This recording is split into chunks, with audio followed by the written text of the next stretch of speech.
Hey! We're live. Live again. When? So how does this happen? I don't touch the table, I don't touch the computer, and I don't touch the camera. But every time we do this, it's off. Right? See? Look, if I'm sitting straight up like this. Now okay. you're. I don't want to get too close to you. It's all right. one of those things. Yeah, put it your way just a hair. Just a hair. Oh, yeah. There you go. Bingo! There you all go. right. Perfect. It's Wednesday night. And it seems like we were just here about 5 minutes ago. Dude, see, they call it the quickening. You know what I mean? It's supposed to be as you get towards the end of time, it speeds up. I think that's where we're at right now. Exactly. And that's beside the point. Greasy Garage is here. Bill McKiske, Dickie Farley, Eric Nearing. What's happening, Eric? Barry Cooter, Rome with the Hemis. Yes, Rome. Off with the Hemis Rome. Nathan McCree, Bobby Z, Ghost. Just went down to Ghost. No, I guess we're Ghost. Just Ghost. Mark Sauvé. Yes. Shadow Ops Airman. What's happening? Hot Rod HQ. Let's see. Eric Nearing. I got a Nettle brand question. I don't even know what that means. About surging right off of Vital. Fubar the Axis here. Yes. We are safe. Wally World, what's happening? Glad you could come in and see us live. I Spider Garage. Granddad's Junk. He's from the other hemisphere too. I'm sure. All right. Oh, Edelbrock surging right off of Idle 350 Chevy.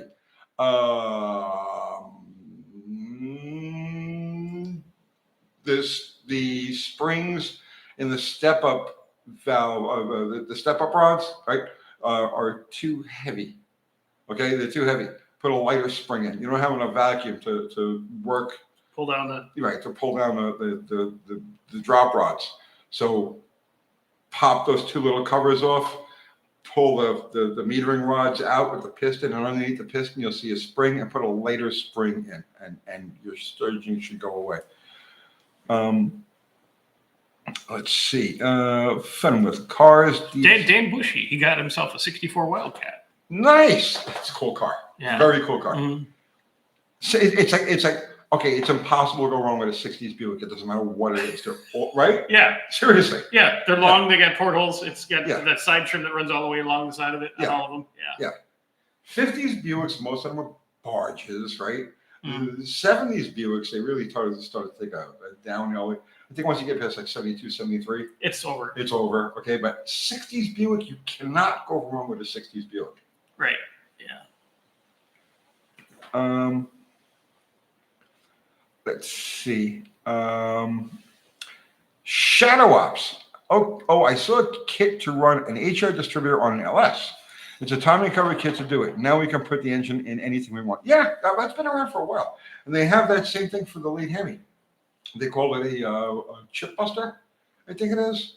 But it's a timing cover with a distributor built into it. It's in the distributor ends up in the same position as the AMC or the Buick, for that matter. Off to the driver's side. Opposite side. And Fubar just put a link to our merch. Nice. Thank you, Fubar. My merch? Yeah, he didn't put a link to your merch. Yeah, he did. Right underneath there. Look at that. But notice how we put your merch under my merch. So they'll buy my stuff first, and if they have anything left over. That's usually the way it works. Sloppy seconds for Dr. Art. Okay. Dan Bushy needs some help on a fuse box. Has a bit of rust on it. No power to any of my accessories. Get in there, tear it apart, clean it, or soak it. Like you did with vinegar in the tank. Did you smell the front of the shop? Yeah. Oh man, the whole parking lot, because it was roasted in the sun. I pulled up and I'm like, oh yeah, vinegar. So we're taking the Jeep out. It's supposed to thunderstorm all day Friday, but not in Lawrenceburg. It's supposed to be in Lawrenceburg. It's supposed to end at about 2:00. Oh, be nice. It'll be cool. We'll keep an eye on it. Okay. Right? But we want to take the Jeep out, and I wanted to clean the fuel tank out. So I dumped a couple of gallons of industrial strength vinegar in it, and I dumped it in the gravel, figuring, how much of a mess can this be, right? It stinks. It reeks. You can smell it from the street. I rode up here on a motorcycle, and when I pulled into the parking lot, I could smell it.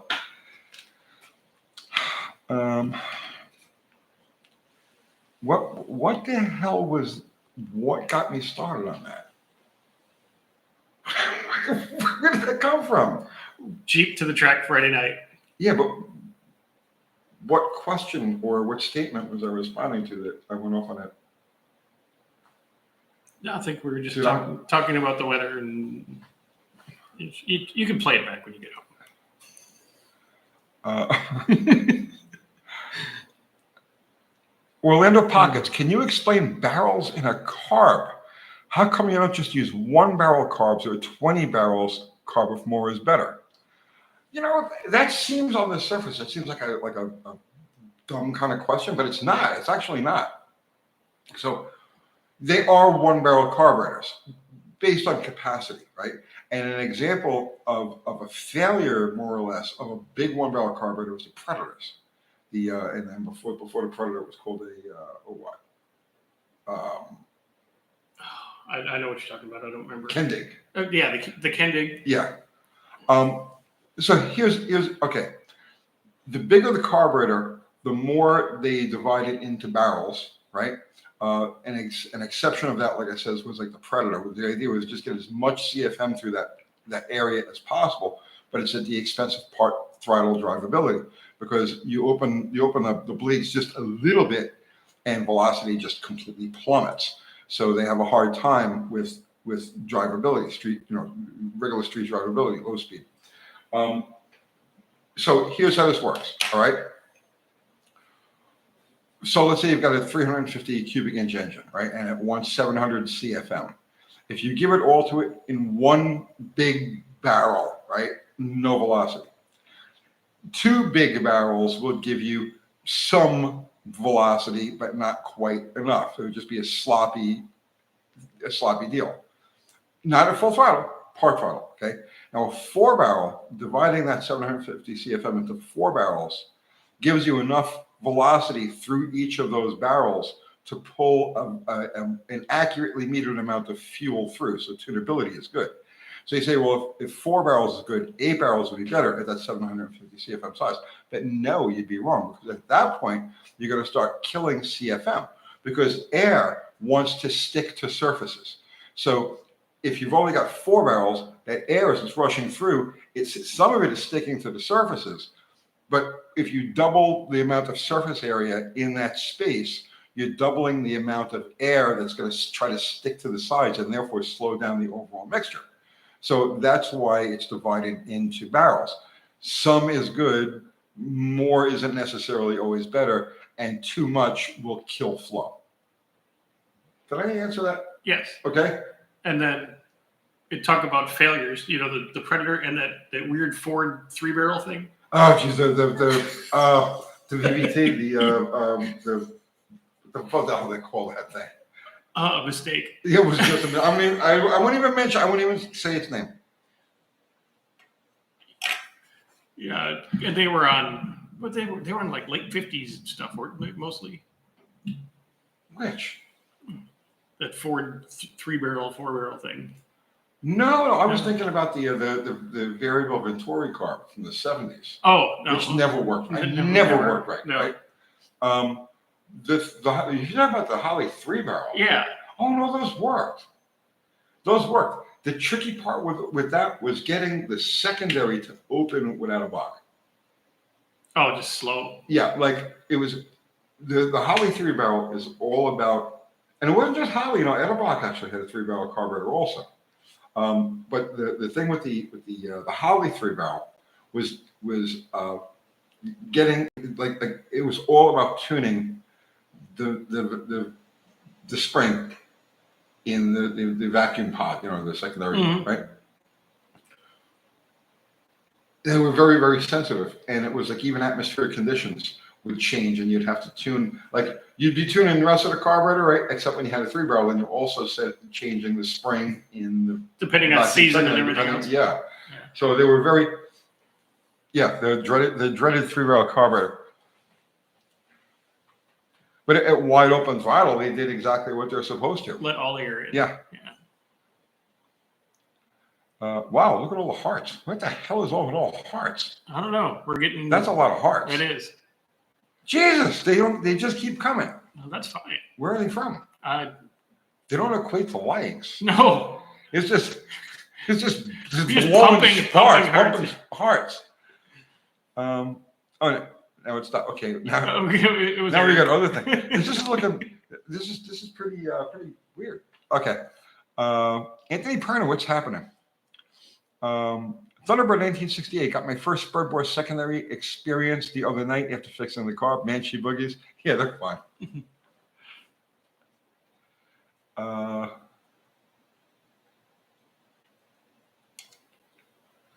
Our Shadow Ops is describing how a wing works. Mm-hmm. Yes.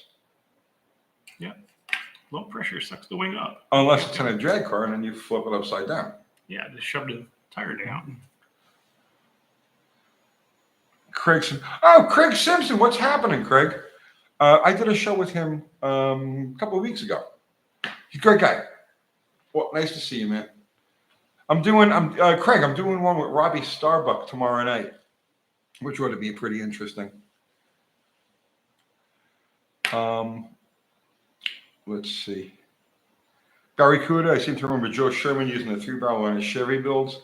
Yeah, it was a popular carburetor, like pre-Dominator. Okay, so the 3-barrel was introduced in 1968, and then the Dominator in 1969, or maybe it was 67 for the 3-barrel, and then the Dominator in 69.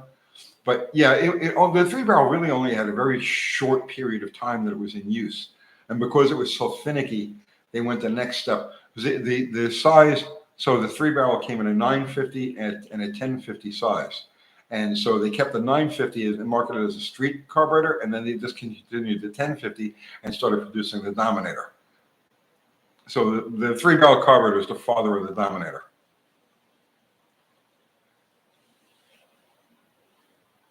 Bill McKeiska. Co's Countdown. Thank you, brother. Regarding the previous question about carb barrels and how many, what is the cutoff to where a 6-pack or dual quads is beneficial? They're really two different systems. So the 6-pack, right? Now that's okay. So think about it this way, right? You're flowing 975 CFM. They're rated like the Chrysler 6-pack setup and the Chevy 6-pack setup. And I'm not talking about the earlier ones. They're rated at 1250 CFM. They actually flow 975. So the thing with those is really more overall streetability, because it's a 2-barrel carburetor for nearly all the time that you're on it. Those things were tuned from the factory that you waited an eternity for the secondaries to open on those. Right, it was crazy. Have you ever driven a factory tri-power setup, like a 6-pack? Yeah. And it's like, and you're waiting. Come on. And then all of a sudden, and then you take your foot off the gas, and it's still going, because it's so much. Yeah. The first time I did it was in a GTO, and he's like, "Oh, you gotta drive this thing." And I'm like, "Oh, 289, 389 timber 6-pack, yes." Yeah, same thing. Yep. So the 6-pack or the tri-power setup, the origins of it go back to before we had big 4-barrel carburetors. So, and that's like the earlier tri-power. You go back to the 1950s. I forget what the first tri-power setup was, 1951, 52. I think Oldsmobile had it. And the whole point was just that they weren't building 4-barrel carburetors, and especially 4-barrel carburetors big enough to match the flow of 3 2-barrels. So that just stuck with it. Then the dual quad is more of a positioning thing than it is an airflow thing. Okay, because what you think about this now, you talk about an 8-cylinder engine.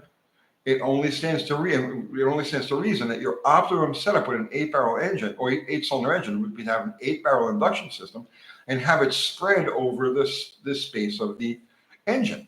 And so that's really the benefit of a dual quad setup. You're putting the barrel closest to the cylinder, and you can make closer tuning adjustments and get ultimately more power, but it's very finicky. And so the easiest bolt-on power is just a big single 4-barrel. But if you really want to push it, you'll notice that the highest horsepower cars, like you talk about like normal aspirated cars, pro stock cars, universally they're using a dual quad setup. The pair of Dominators on a tunnel ramp, because it's putting the barrel closest to the cylinder that it's feeding. So it's the most efficient path, and it's the easiest one, the best one to tune with. Did I answer that okay? Yeah. Yeah. Okay. Yeah.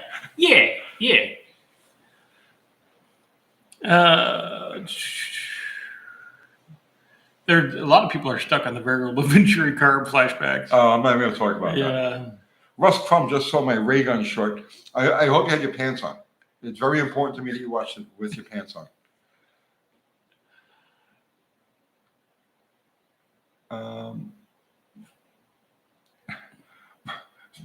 What's this now? You catching that? Yeah. It's really going sideways early. I didn't even have a chance to make it go sideways. Oh, yeah. It did it all on its own. Craig Simpson, has there ever been a diesel dragster or hot rod? Yeah. Supercharger style? Well, okay. I can't speak for all, but when I was involved with fuel cars on the East Coast back in the late 1980s and early 1990s, there was a guy named John Carey, and he was running conventional top fuelers at the time. But he started out. He was a diesel company, and he started out with a diesel powered dragster. It wasn't competitive, right? As a top fueler, but that was his initial thing. He had the greatest setup, man. His trailer, he had the whole side of his trailer opened out like a food cart sort of thing. It just okay. And just the shop, he had a complete shop, and it was like one of the first, like before Force did all of this stuff, before the Bernstein and Force, he had that kind of setup, and it was just amazing. There was also there was another diesel top fueler. It'll come to me. Gail Banks had I think tried a diesel top fuel car also.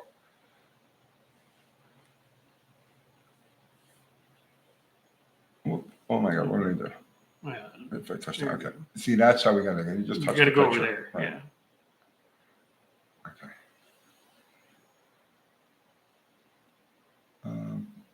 You pick one. Okay, Rome's at Hemmings. Carb question. Just put a refurb Holly 4150 on my 351 Windsor with electric choke.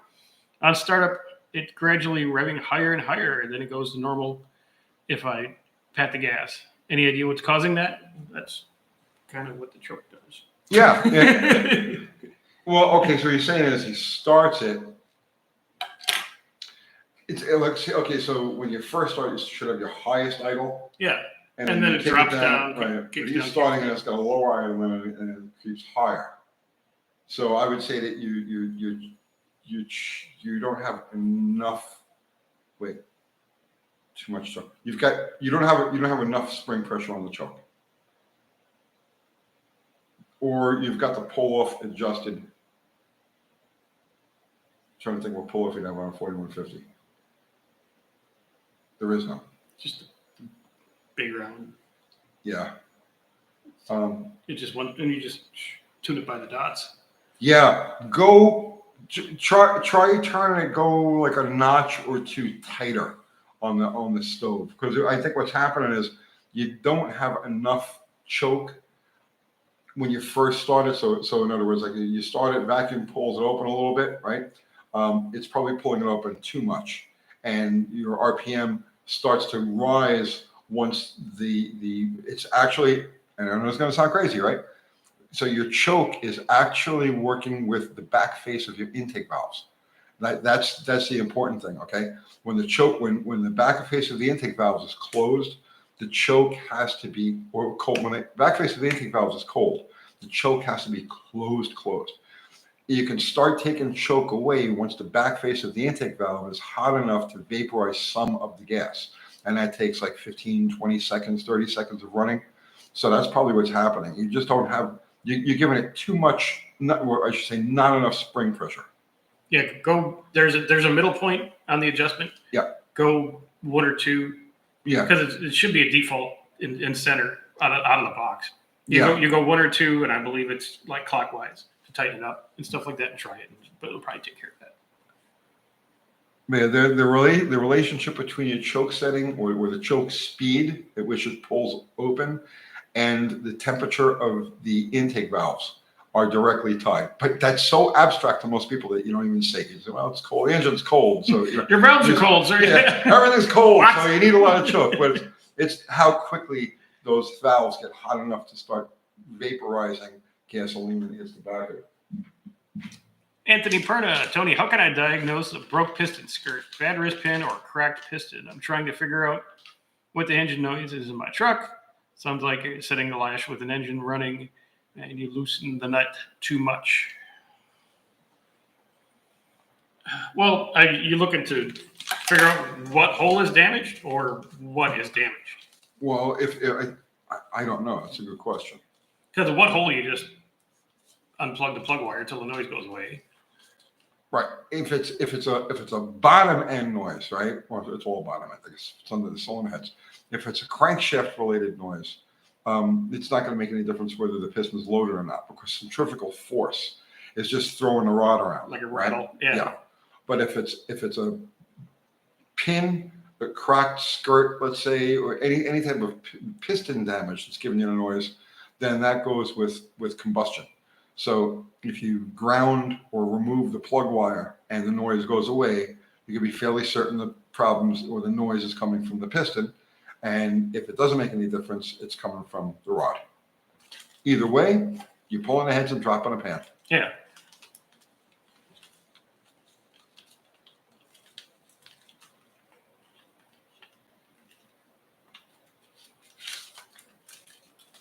Probably they're talking to themselves a lot. They don't want us anymore. They're tired of us, bro. This is the 2-hour chat room for everyone in the chat. Yeah. Like, get rid of these geezers. We just want to talk amongst ourselves. Yeah, we want to talk about girlfriends that don't warm up too fast either. Yeah.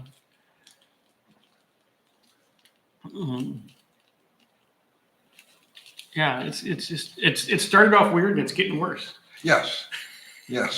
They're all very interested in ray gun. In your ray gun. Yeah.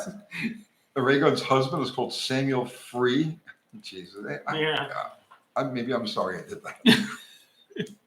It's a community. Oh, okay. Yeah, that's right. It is. We're all here for each other.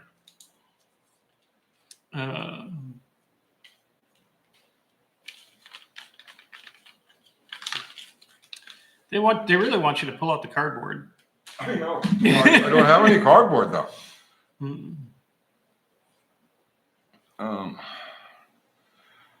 Let's see.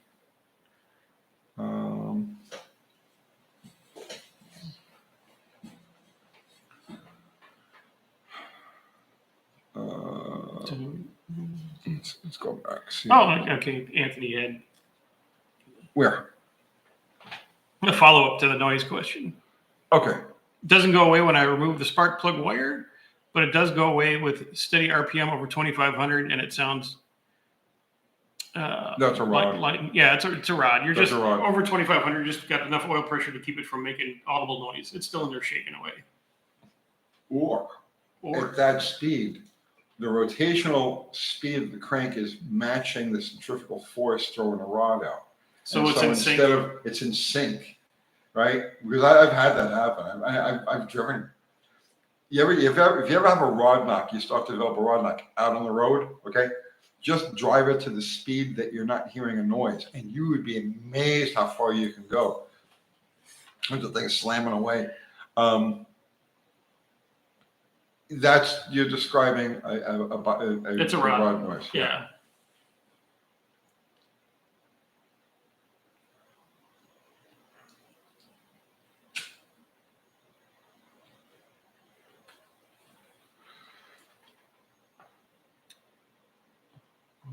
Minimize the noise.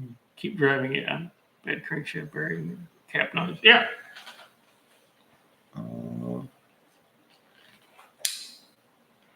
Thunderbird, I found out what I thought was a misfire was actually pulling the choke too soon. She will idle fine and install on the road. Am I off base? The problem is gone now that they warm up better. No, you probably got it. Yeah.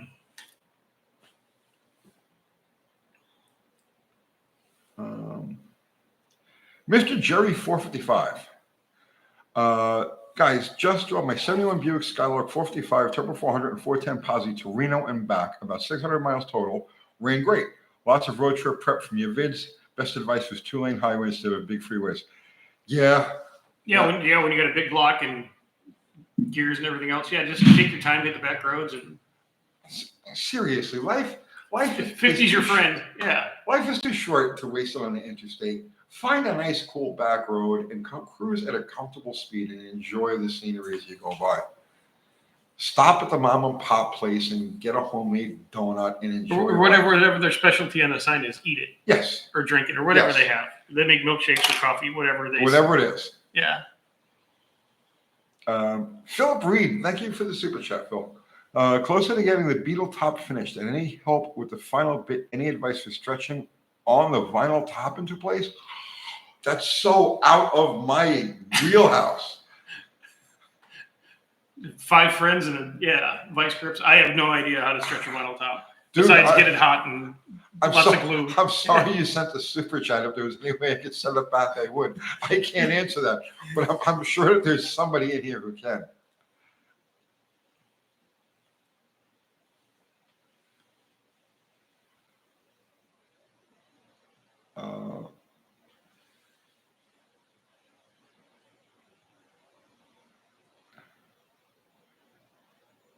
Let's see. Joe K is saying it's impossible to enjoy scenery when you're in traffic. Yeah. Traffic happens everywhere. Christopher Brube, what PSI do you keep your front runners at? 40 PSI. Yeah, that's exactly what I was going to. Yeah. Yep. Anime, have you seen the Anna Polino Luna swimsuit video? No, I think we're missing something. Yeah. Okay. Philip Reed. Good news. It's going to be hot and sunny this weekend. There you go. Lay that sucker out and let it get warm.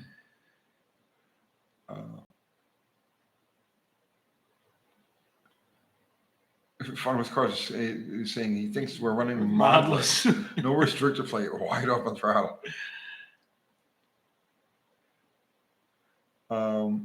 Thunderbird 68, Phil, send more dollars and you might get an answer. No, honestly, if it was $1 million, I can't answer it. I don't know. Convertible top or vinyl top, forget it. Yeah, that's yeah.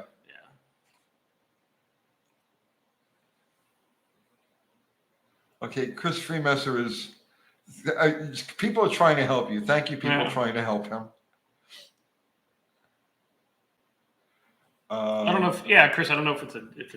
He said vinyl top, so it may just be like redoing a vinyl, or if it's on a convertible. I don't know. Either way, it's way out of my. Mm-hmm. Paul Shea, questioning what year Chevy big block plug wires did you use in your recent video? Any pre-HEI big block Chevy wire? They're all the same. Tony, do you know anyone that makes 68 satellite wagon quarters? I do not. Roam with Hemis? Love your video. Helped get my 2 Galaxies running. Nice. Why are you roaming with a Hemi if you've got Galaxies? But that's okay. I mean, maybe he's got a Hemi Galaxy. Maybe he's got a 420. Oh, you have a camera and one of your Galaxies? That'd be pretty cool.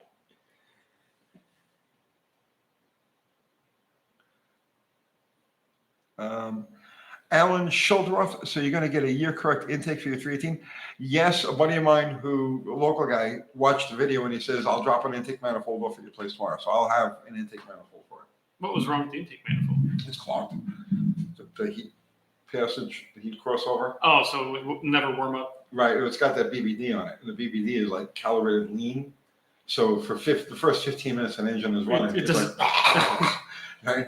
So and once they plug, they're solid. Yeah.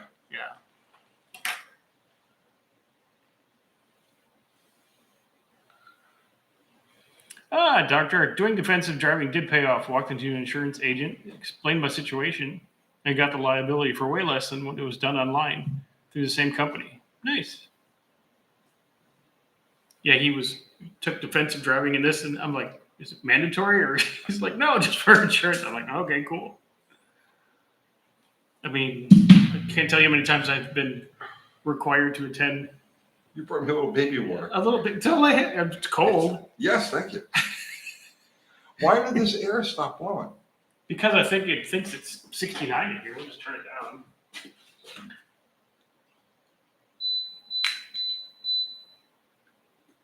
We finally got AC. I came into the shop this morning and it was like all cold back here. And I was like, yes, just in time for the end of summer. I'll have cool, refreshing air. Well, I talked to John on Thursday. Oh, did you? Yeah. It was on a separate deal. Okay. By chance, what I texted you about. And he's like, did he ever tell you about that? He goes, yeah, he just called me. So, cool guy.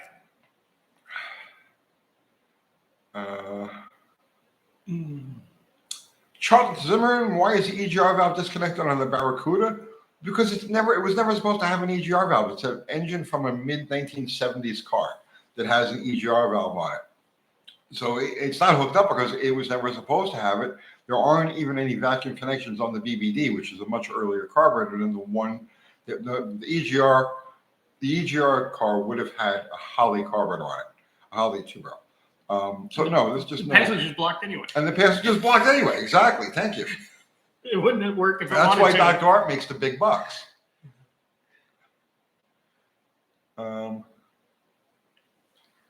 Orlando Pockets, are you enjoying the Goldwing? I get the biggest kick out of that bike. It's here in the shop now.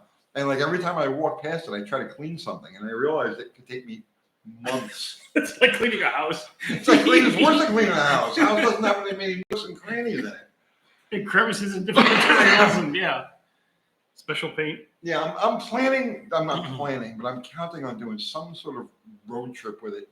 Not crazy, a couple 100 miles before the end of this year. And actually, I'm looking forward to riding it in the winter. You know, in the old days, I used to ride in the winter. I rode year round when I was in New York. I didn't care. The ice, snow, it doesn't make any difference. I was out there riding. And since I've become old and feeble and weak, I don't do it anymore. And now I'm actually looking forward to like hitting. My brother-in-law, he's been on Goldwings forever.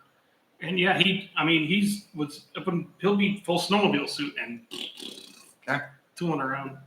Because it's got 12 different heaters on it, and it's got a flat 6 for heat. It's just crazy.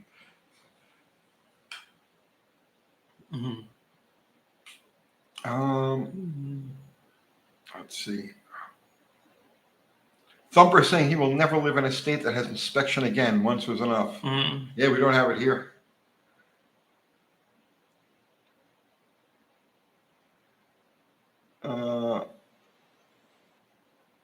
Analysis Media, 1974 Dodge Slinger, charcoal black with metal rims, black bench seat, 426 Hemi, sleeper, white smoke billows from the rear wheel wells during massive burnouts. Way to go. Sounds like a fun car. Yes.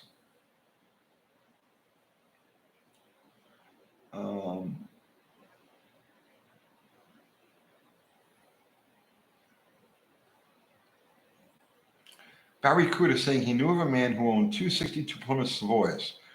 With both of them, he replaced the 318s with Massey Ferguson tractor motors. What do you think about that swap? I know what I think. What was he after? I mean, if he had a couple extra tractor motors and was bored, send them. I mean, yeah, really, you know. Hold my beer, blah, blah, blah, blah, blah, blah, blah, blah, and yeah.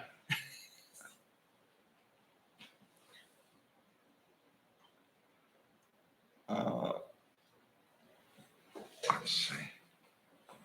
Would water cleaning trick through a throttle work on a fuel injected car that has no cats, but still running O2 sensors, of course? Yes. Yeah, it's the same. It doesn't matter if it's a carburetor or you're putting it into the right. throttle body. The thing is, if it's an injected car, it's probably not going to have much in the way of carbon built up inside of it. I mean, generally speaking, injected cars are far less prone to carbon buildup than carbureted cars are.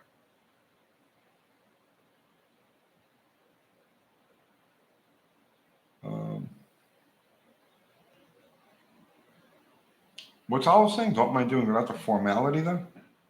It's again, I think they're back and forth. Okay. Barry Cruz saying he think he had fuel economy in mind. It'd be hard to beat those polyhead 2 barrels that they put in those Savoys. Savoys. Yeah. For mileage, yeah, they just.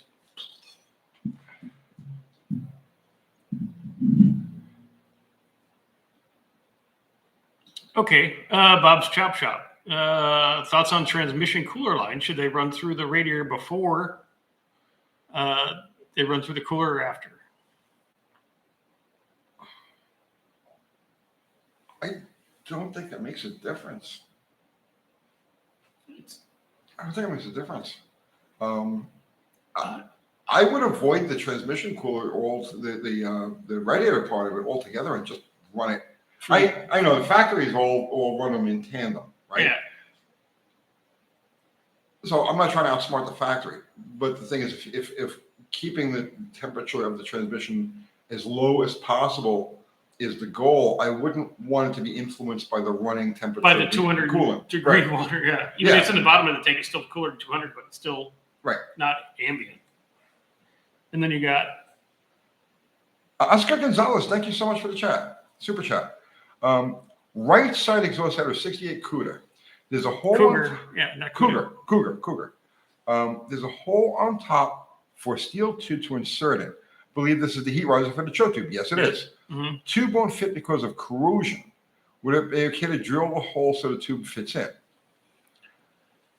Depends. If you're still using the carburetor that needs that heat riser, then you would have to modify it so you can use a heat riser. If you're using like an aftermarket carburetor or anything else, or aftermarket intake where that tube's not going to matter anyway, just plug it. So, but is he's saying that the tube is going to? It's there's too much corrosion inside the tube that the. Either way, the tube's too corroded or the header's too corroded. Something's corroded, right? Right. The tube won't fit because of corrosion. Would it be okay to drill the hole so the tube fits in? Yes. Yeah. Yes. Try to seal it or you'll have an annoying leak. Yeah, like almost like ream it little by little, but yeah take your time. Honestly, Oscar, right? Seriously, you're miles ahead if you just replace that whole setup, plug that hole, and replace that whole setup with an electric choke. Right? I'm assuming you've got a Holly, right? Or I mean, well, it depends on the carburetor. Yeah, if he's putting headers on a Ford, he's probably ditched the 2 barrel that came on the Cougar. You know. Yeah, if you're running like a Holly or an Edelbrock, I would ditch that whole system and just put an electric choke on there.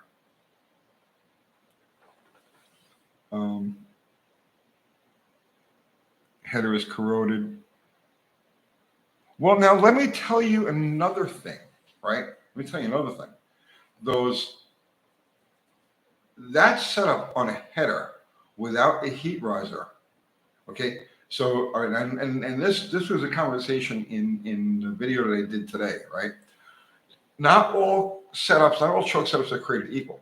So the Ford really relies on the heat riser that's in the passenger side exhaust manifold or beyond the passenger side exhaust. Okay, so on the Ford, you've got the manifold and then you've got a separate heat riser or flapper valve that fits up there. Okay, on the Ford, and this goes for the 426 Hemi too, because the 426 Hemi uses that exact same setup. That flapper valve is the only thing that will allow that heat tube to the choke to work. If that flapper isn't working, or if your header doesn't have one, then you are literally beating your dick against a urinal trying to get heat up into the choke. Right? It's not going to happen. So, you know, I mean, the header manufacturer may have put it there, but that doesn't mean you're going to use it or that it's going to work. So keep that in mind too. Screw all of that stuff and just go with a electric choke, even a manual choke. Yeah. The heat riser, it's not good. This is an interesting question from KJ over here. Hey, KJ. Got an original 346 barrel intake with a metal plate riveted to the underside for heat, ? If their heads are run with no crossovers, what would be the plate be overkill? Well, the theory behind that heat is that the oil that's getting slung up off the cam at high RPM is hot. And so that's the whole purpose of that plate, is just to insulate it from the hot oil that's splashing up there. It definitely doesn't hurt to keep it. It definitely doesn't hurt to keep it.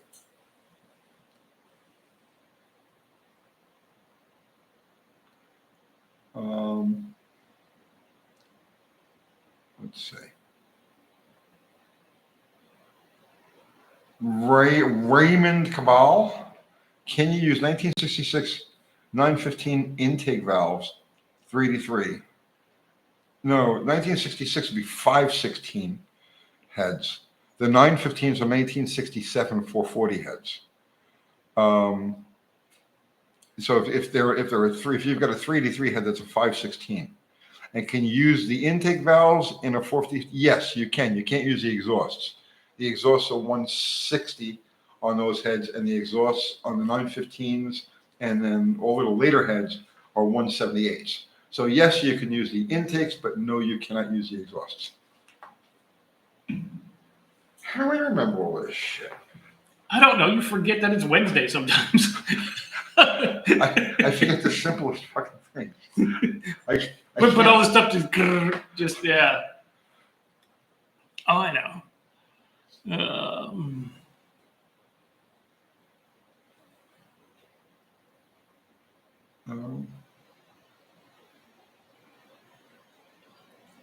Let's see. Okay, I had a stroke. Okay.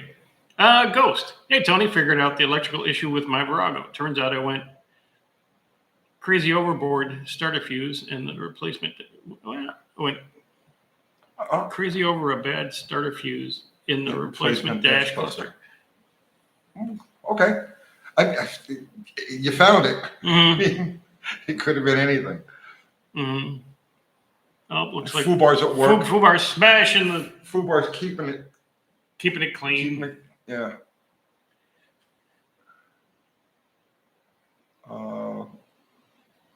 Bob's Chop Shop thought yesterday was Wednesday. You're not the only one. Well, maybe it was Wednesday in Canada. Yeah. Possibly they do wacky shit up there. Every day is Wednesday in Canada, Stan. Yeah.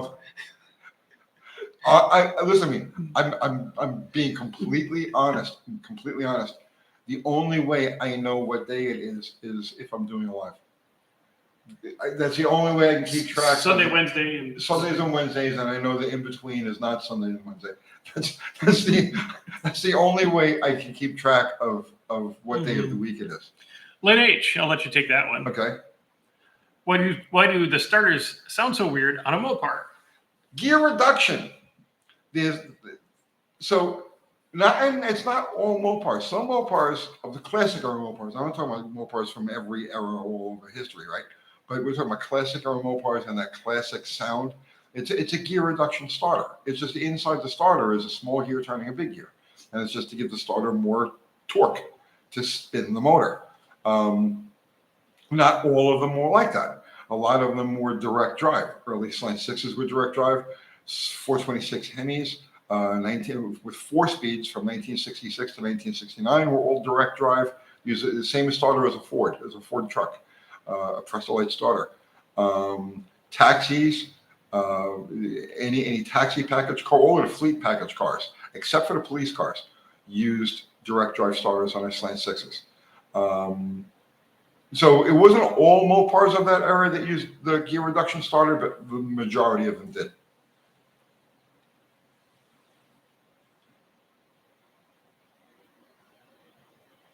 Where did all these hearts come from? Did you see it again? Yeah, it's not just it's not. It's a flurry of hearts. You guys can't see what's going on here, but there's there's a little heart in the bottom right corner. And there goes again. There goes again. Somebody's having fun with us. Yeah, who's sending all of those hearts? I don't know. Someone's madly in love with you. I feel there goes. I see hearts too. Smiley faces. Oscar says that's me. Is that you, Oscar? You're wearing your pants, right? Thunderbird 68, a cop car with a Slant 6. Yeah, patrol cars. Mm-hmm. City, Right. City patrol cars all had Slant 6s.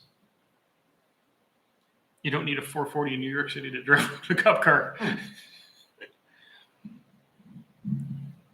Actually, C-bodies too.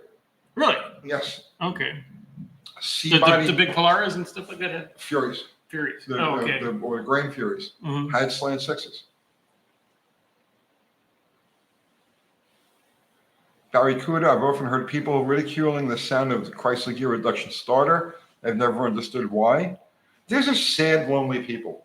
They that's only sad when your battery's half dead and it's and it's yeah, but if it wasn't gear reduction, instead of getting war, you click, click, click, click. So it's like when they sound their worst is when they're doing their job. They're working the hardest.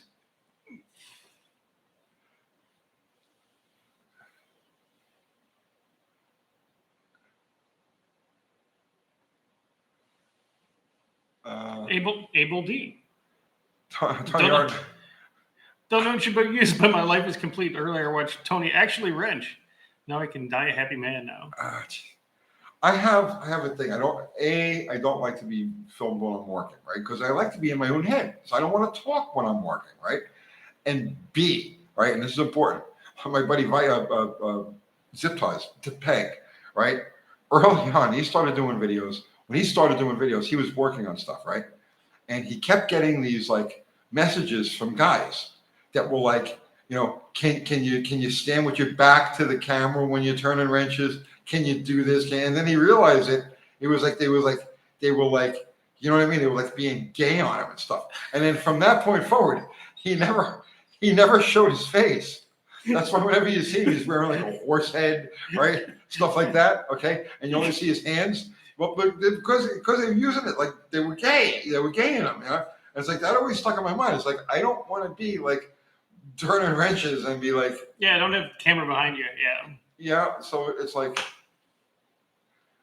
I mean, you're okay and I'm okay and Dr. Art's okay, but there's a lot of freaks out there. You know what I'm saying?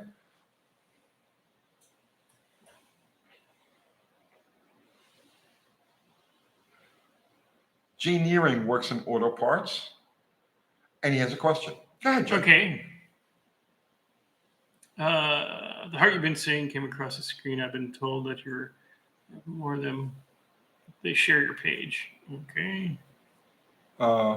I mean, I'll take it. Mm-hmm. I was just curious where they're all coming from. Don't think of what us girls go through. I know. Listen, I feel bad, and I'm the biggest offender of them all, right? Please, I mean, I embody toxic masculinity. I am toxic masculinity. I get it, but at the same exact time, I feel for you girls. I honestly do.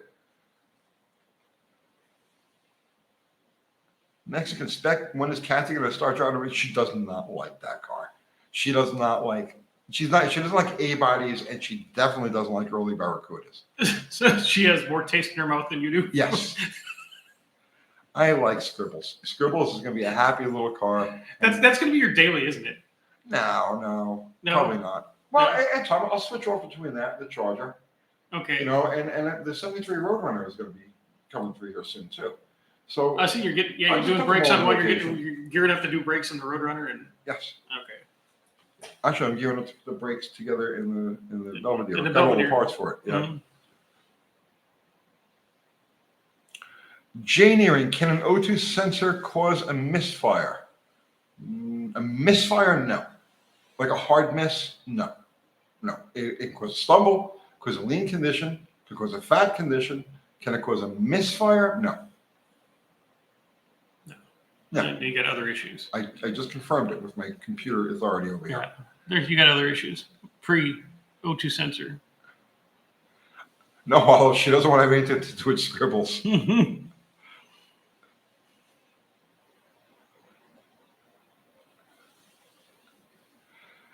Lynn H., did you ever overdose an engine with too much zinc additive? I have not. Have you?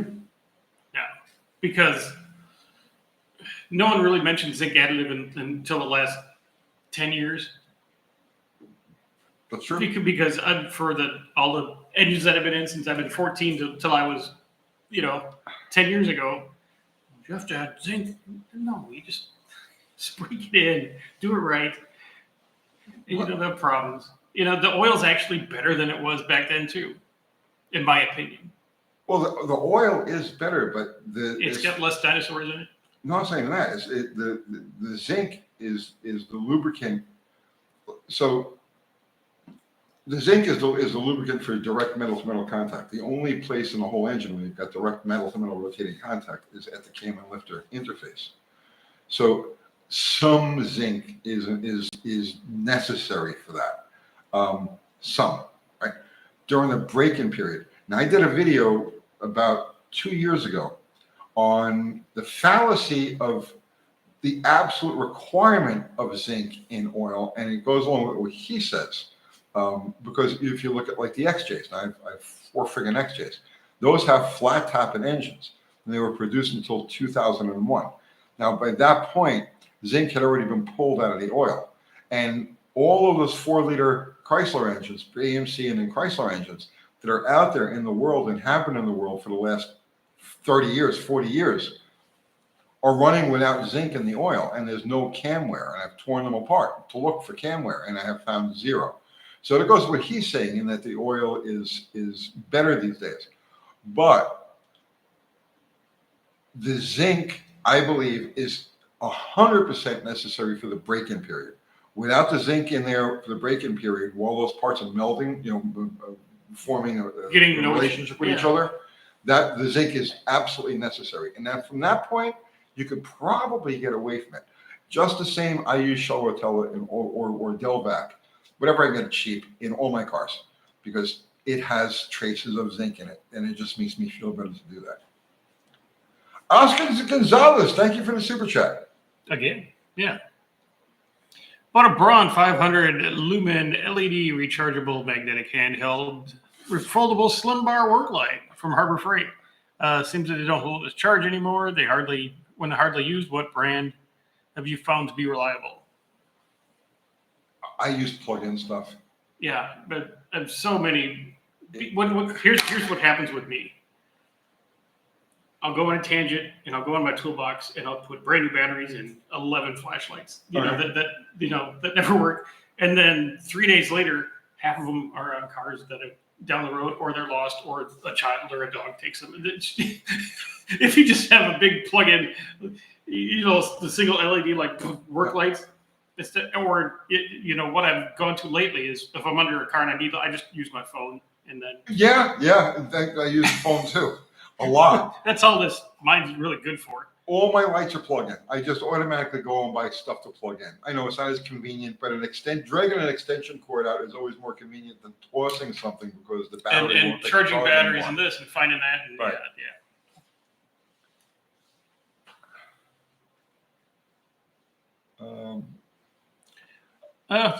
Chris said the battery is replaceable there, Oscar. So there's a cap on the bottom apparently. I think, according to Chris. Yeah, you think they're defective. How long have you had it? Let me go back to this. Yeah, he's not saying when he bought it. Mm-hmm.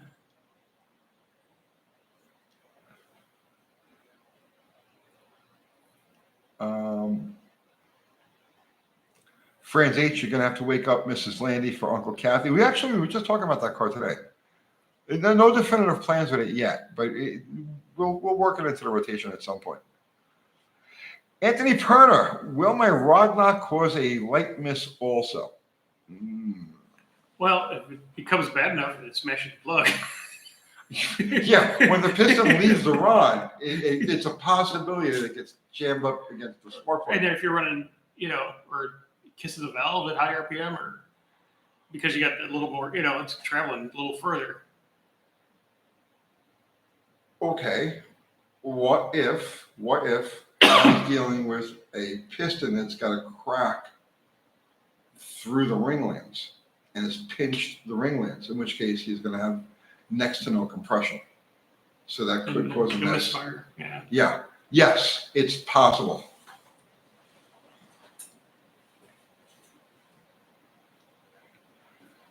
Mexican Spec is saying Mrs. Landy is also an A body, so Kathy only hates some A bodies. Well, Mrs. Landy just grew on us. That was our daily driver for 10 freaking years. We put that car through hell. And she started and ran through anything and everything all the time, and we just became very fond of that car. So it has nothing to do with it's an A body or a B body. It's just a happy car.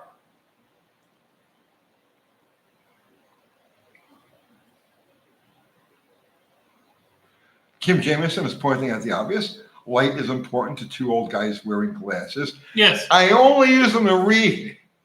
I don't need these for anything but reading. Yeah, but yeah. Yeah, we have good eyesight. I can see you. Yeah, I can see. I mean, How many fingers am I holding? 11.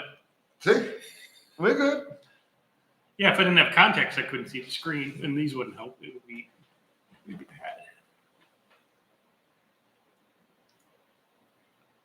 Thunderbird's going to go work on his car. Mhm. You go, man. Vilefly, can you use a mechanical fuel pump as a vacuum pump for the brake booster if you have a huge cam? No. No, you're not going to pull it. You're not going to pull enough vacuum to keep the booster happy with that. It's good thinking though, and it's worth a try. If you've got a mechanical fuel pump already on your engine, it's worth a try to run a vacuum line up to the booster and just see if it works. But if I was to bet on it, I'd say probably not. But it is worth a try, and it is good thinking.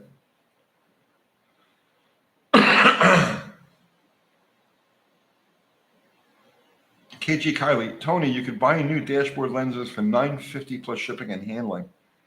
Dashboard lenses for what? No, I don't know where he's going. Firefly is saying it's his favorite trick, the mechanical fuel vacuum pump. Okay. He says it works. Mm-hmm.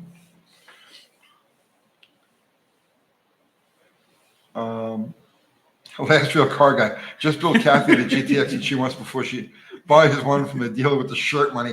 I have no idea how much money she brings in. She spends a lot. She spends a real lot. And so she's got to be making a lot, but I don't know how much. Because I don't want to know how much.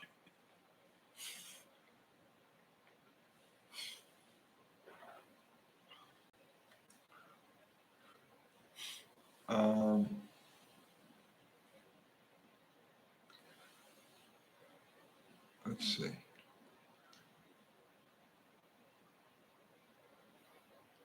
Mike N, I'm 47 and my eyes have gone to absolute dog shit in the past 2 years. Yep. It happened to me on my 40th birthday. I was trying to fix a leaky seal in my toilet fill valve and was getting so frustrated I got to bite the bullet and get a bifocal. It happens just one day, and you're like, because I used to, in my younger days, I would go into dark bars and fix jukeboxes with less than 1 candle watt power and be like, oh, yeah, no problem.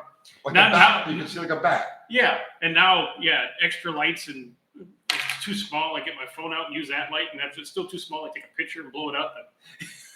Yeah, it happens. So you guys are all in that basic age. I'm sure there's a bunch of you. So they're like let's say between like 30 and 50. All right. So we're like, because it happened to me, like I said, it happened to me on my 40th birthday. It's like when I really noticed it. And I noticed that's a common thing. A lot of people find it when they turn 40. Yep.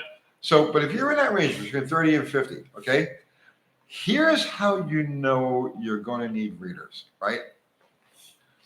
You'll start to avoid doing things and you don't know why you're avoiding doing them. Am I right? Yeah.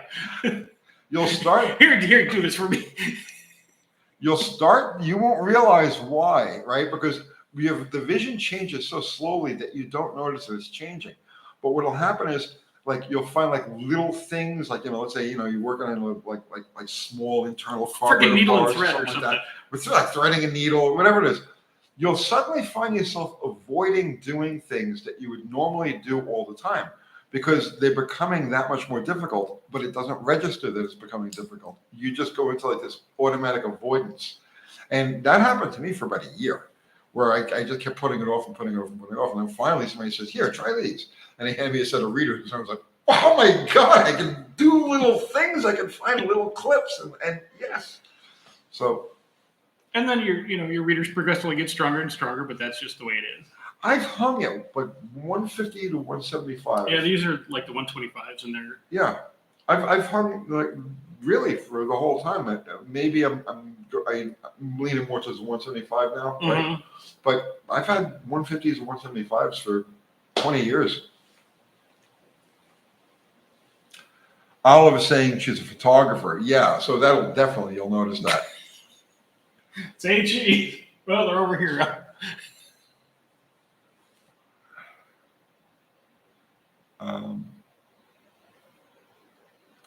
Shipman Schaum. Hey, I had a mechanical fuel pump China probably made on my 67 C10 inline 6 leak fuel into the engine. Now I check my oil a little more. Yeah, it happens. Mm-hmm.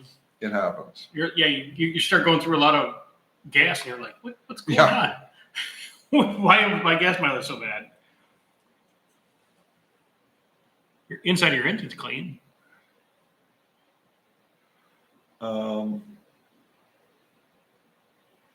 Let's see. Again down here. Trying to take my 11-year-old son fishing, trying to tie a hook. Man, I wanted to throw everything in the pond. Yes, take him to a movie. That's how it works. That's exactly how it works. That's why it's funny because yeah. So honestly, if you guys you're in that age group, like so let's say between like 30 and 50, and like suddenly it's just like you get frustrated doing things, it's because your eyes have changed. But luckily for me, it's like just a reading, you know, like I have to if I'm using the GoPro, I have to use the glasses because I can't see what's on the screen unless I've got glasses on. But like beyond that, like just like 3 feet past like where the GoPro would be, I see perfectly.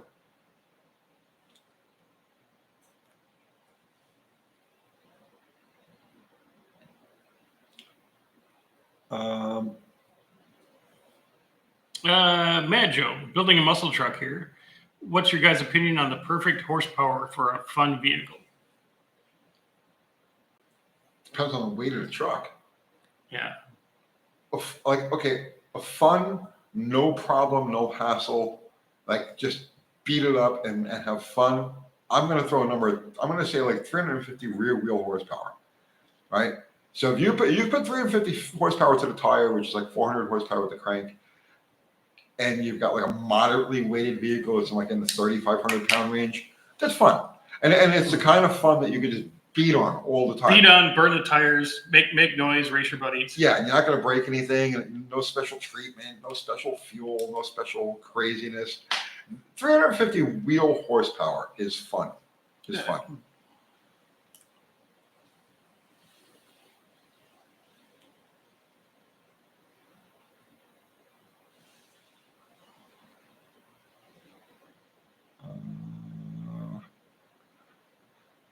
Mexican Spec is saying, doesn't everybody have to have 700 to 1,000 horsepower these days? Well, if you've ever driven anything that's 400, 500, 600 horsepower, that's a crazy freaking car. Well, here's the thing, right? Street car. And I'm not talking about like a no prep street car, you know, it's all science down shit. I'm talking about a street car. Street car. Okay. Yeah. DOT, regular tires, no crazy suspension, just something that you drive. Okay. There's no tangible difference between 500 horsepower, 5,000 horsepower, 5 billion horsepower, 5 quadrillion horsepower. It's the same freewheeling. It will freewheel. It'll just burn your. See what I'm saying? It'll just burn the freaking tires. You know, once you get to a certain point. And again, see, I'm not talking about a race car, something that's sorted for just your weekend fun car. Right. Yeah, I'm talking about like, you know, your GTO with, you know, street tires and street suspension, the street interior and everything else, right? Once you get past about 500 horsepower, wheel horsepower, doesn't matter anymore because when you whack it, it's just going to freewheel. So is it more fun to freewheel 1,000 horsepower than 500 horsepower? I guess. But I mean, it's still freewheeling. You're just going to hit the tree faster. You hit the tree faster with the back of the car instead of the front of the car.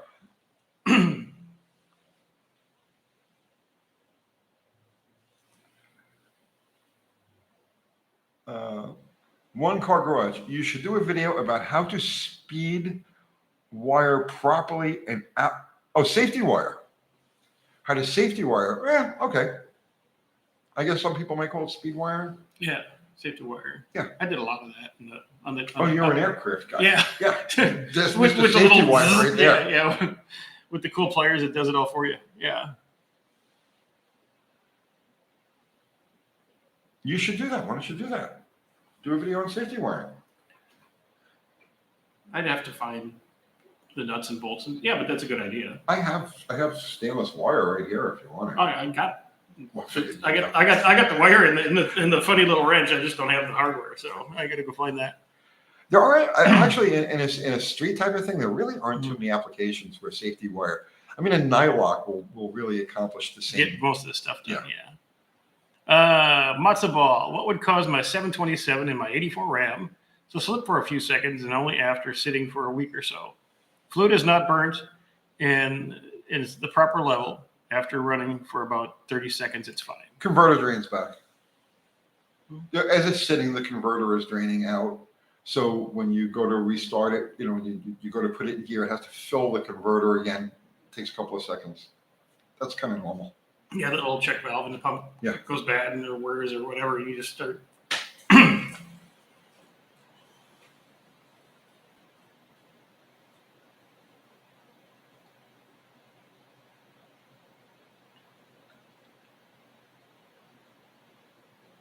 Russ Peters and Derelict says, in reference, Porsche 911s dominated road tracks with just 200 to 300 horsepower. Yeah. 300 well-managed horsepower will run away and hide from 3,000 free horsepower. Because you're hooked up and you're gone. Right. Yeah. Unless you're drifting. If there's at the competition, you're drifting, and the whole point is to keep the wheels turning the whole time. Yeah. And even then, it doesn't take a great deal of power. I was just watching a thing about a guy with a Roadrunner. He built a Plymouth Roadrunner drift car. And he's using just like a normally aspirated LS in it. Yeah, just RPM and And he's drifting all over the place with what could he have? 350, 400 wheel horsepower? Mm-hmm. And he's just a drifting fool. So if you could do it with 400 horsepower, what do you need 4,000 horsepower?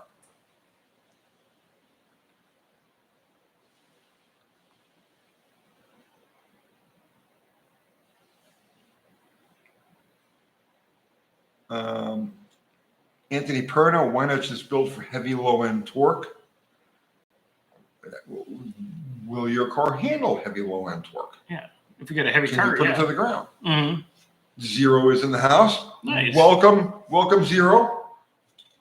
Salute you with the baby water that Dr. Art bought. It's so cute. That's the cutest water anybody's ever given me. Thank you. Okay.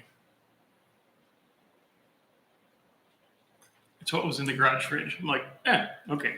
The hearts stopped. Yeah, that person has left the building. We were getting a heart frenzy for a while, and then it just stopped.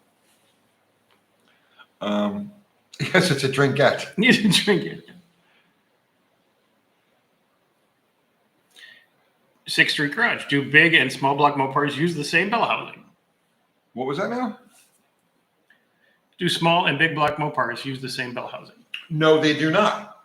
So you've got there's 3 Mopar bell housings, okay? Slant 6. Take that out of the way. Then you've got the Mopar bolt pattern, okay? And that's early Hemi, Chrysler, Dodge, DeSoto, okay? And then all of the poly heads, then the LA, or the A motor, then the LA, then the Magnum, then the Viper, then the late Hemi, the Gen 3 Hemi, all share a common bolt pattern. So the Gen 3 Hemi all the way back to the early Chrysler Hemi and all those small blocks in between and polyheads all share a similar bolt pattern, right? There are minor differences, but they're very minor and they'll all bolt together. And then there's the big block and the 426 Hemi. And they have so 1958 to 1978, all your big blocks and 426 Hemis have their bolt pattern, and they're not even close to swapping with. That's one of the difficulties with Mopars. Chevy guys don't have that. No, and Ford uses 17 different bolt patterns. Yeah, well, we don't talk about Ford when it comes to interchange, please.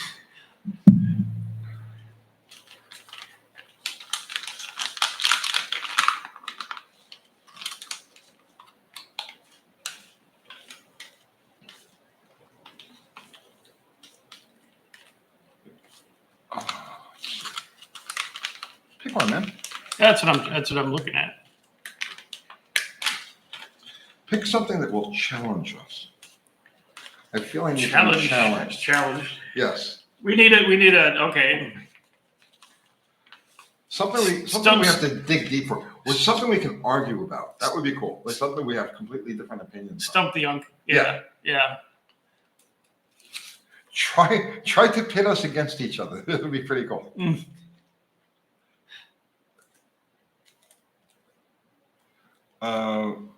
Yeah, even the V10 truck. Yes, the V10s. As I said, Vipers. But yes, the V10 truck is. And I still want to get my hands on one of those V10 trucks because they have that same JTech computer. Do they? Yes, and if you ever driven one of those V10 trucks, they disappoint. I have, and they do. Yeah. Yes. I'd like to wake up one of them, even though they got that weird. They have that weird offset firing order in the V10s. I know it's like a flat. It's a weird crank thing, so it's not every like 70 degrees. It's 52 and then 86 or something weird. Like I hate the sound of those things. Yeah, that's why they sound so weird. They're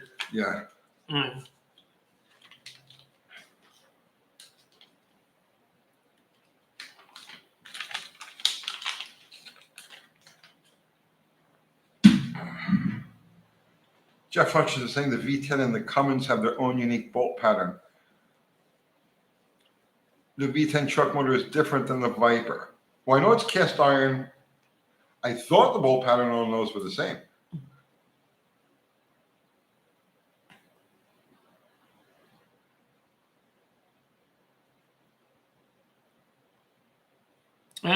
Jesse Lynn, here's one for you. I would have no idea about this. What's the difference between early J heads with the 202 valves and compared to the X heads with the 202 valves? The 202 J heads were actually the that's what I'm looking for now. The SCCA heads or weird? The TA, right? TAAR head. So the X heads all had the 202 intakes.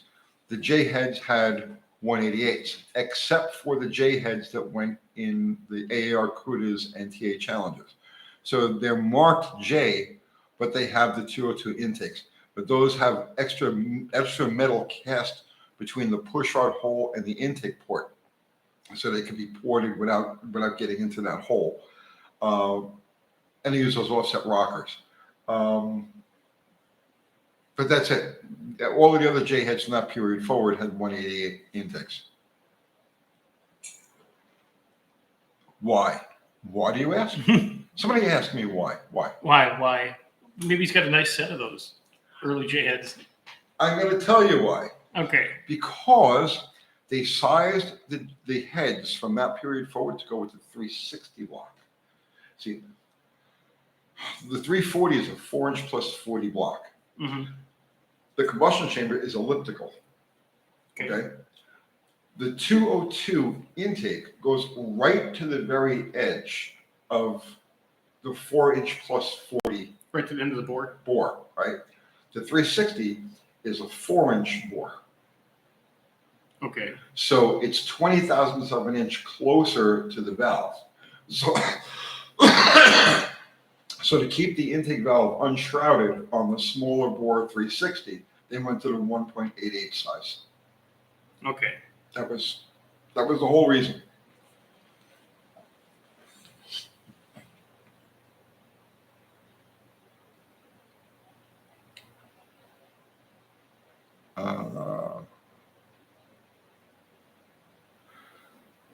Joe K, here, you answer that one.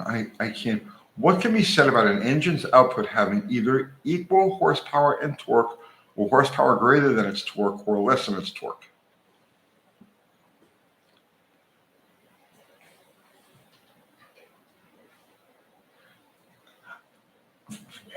We may have to start smoking weed to answer that question. Do you see where I'm going with that? Yeah. There's ways. Yeah. I think we need to take that question, right? And we need to go get some pie stick or something that even or some eat some of the mushrooms that are growing up. And go sit in the yard and wait for the moon to come up. Wait for the moon to come up and then ponder that question. That's the only way. We'll work on that. Mm-hmm. Toxic shroud. That's what my family calls me. And Zero, just put up the link to Dr. Art's channel. Dr. Art's Hot Rod Rehab, home of the J-Tech thing that you... Frenzy, J-Tech Frenzy. There was 3 this week, and I got another one that is probably sitting at the house now. Okay. He's got a 51 Dodge that he swapped a V8 Dakota frame onto. Okay. Body swapped. And he's like, "Oh, it's disappointing. I'm watching your videos. Here, take my money. Fix this." Okay, cool. There you go. So he's got all of the J-Tech stuff happening over on his channel, and he has merch. Fubar, just put link to your merch. It's merch. The Big Richard merch. Big Richard shirt. It's flying off the shelf. A buddy of mine from Texas, he called me today and he goes, every time I got out of line, my wife always said, "Quit being a Richard." So you had to buy one of those shirts. So yeah, if you have a 96 to 02 Jeep or Magnum truck, send me that computer. We'll make it run. Betty Corafano, what's better, 68 or 69 Charger taillights? I go against the grain with that. Everybody loves the 68 Charger taillights. I don't. I like the 69 70. You don't like the rounders? The combination of the round lights and the tunnel back window reminds me too much of a Vet. It's like they stole too much Vet. Oh, okay. You know what I'm saying? I mean, this big, and a Vet's this big. It's just... the other ones are cool, but I kind of like the round because it's... See, everybody likes the round. I like the 69 and 70 stuff.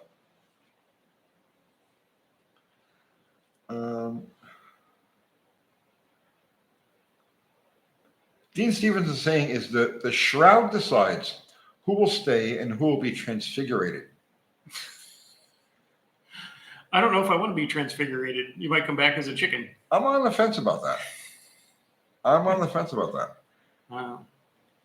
Just check me out when I'm done. I've been here enough times. I don't need to come back. Thank you. Thank you. Come again. Nope, I will not. I've been here many times. I'm done. Take me to the next level.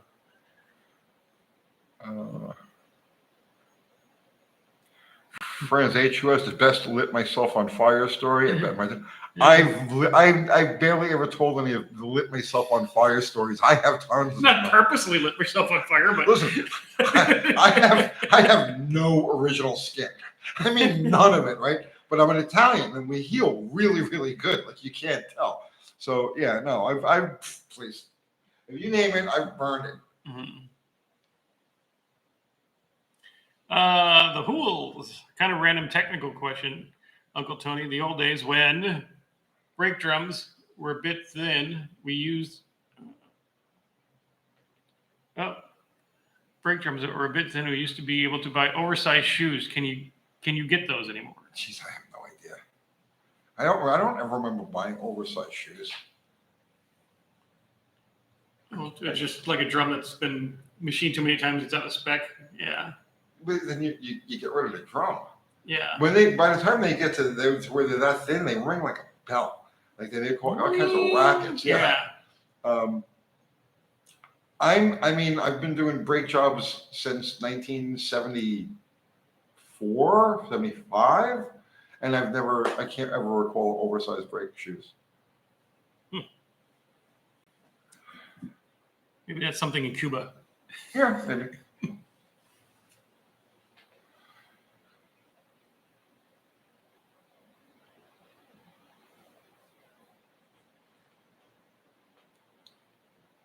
Okay. So I learned that. Touch that. Jesus. Bingo. Thumper is wearing oversized shoes right now. Very good. Nice. Very good. Mm-hmm. Yeah, you don't want to get toe binding because then your feet are crooked.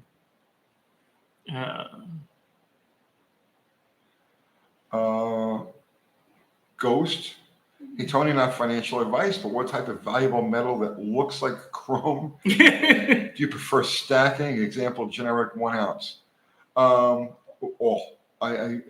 You name it, I stack it. right? You name it. If you can name any form of it, I have it stacked somewhere. Yeah, you have bags of it all over the place. Yeah.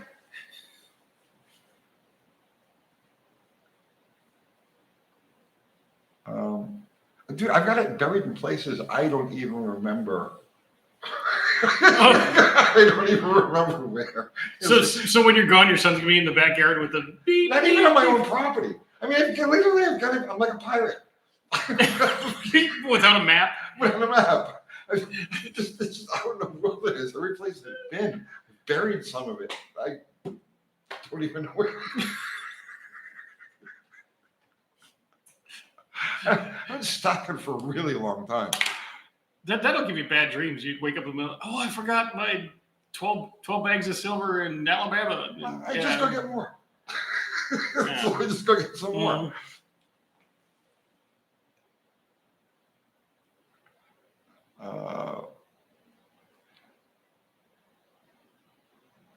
Betty Carfano, why do they put the Pentastar emblem on the passenger fender?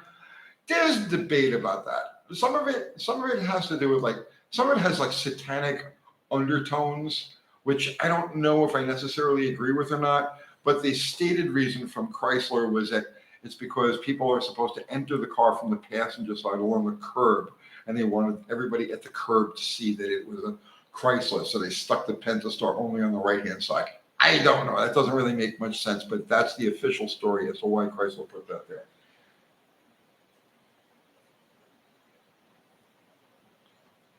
AM 360, and Chrysler 360 both ran torque flights. What's the interchangeability? Just internals. Nothing. They have different. Those torque flight cases are different. They don't interchange at all.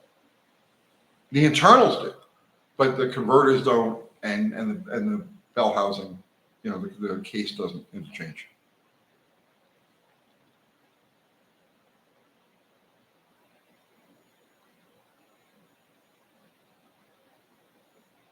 Zero is saying because right is right, and being right will always be right. Right.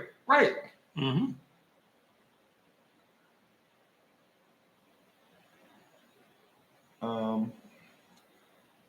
France H, would you guys be interested in a 318 carburetor versus fuel injection engine build, LA versus Magnum, to show what is the same and different with the two making power? Well, you do. It's apples and oranges. You can't. Yeah, you can't compare the two. Different cams, different heads, different. Yeah.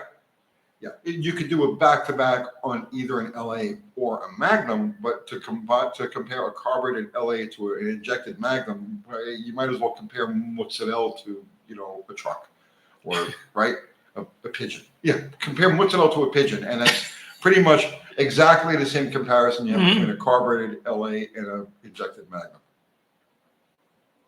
UTG 77 Power Wagon W100 360 starts on full key, then dies when I let it go. New ballast resistor. Yep. Next, yeah. Oh, they're going back to Land on the Moon. How do I get off? We'll skip that for this week.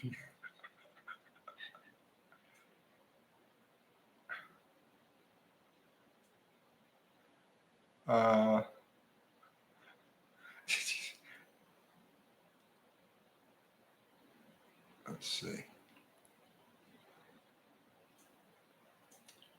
Moon Patrol. Like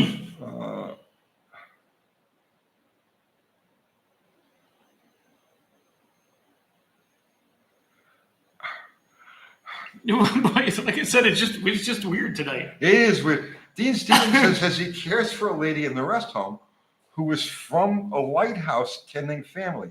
She didn't like my RTG jokes. Oh, well. I will. Did you bring her cannolis? I would have brought her cannolis. Yeah.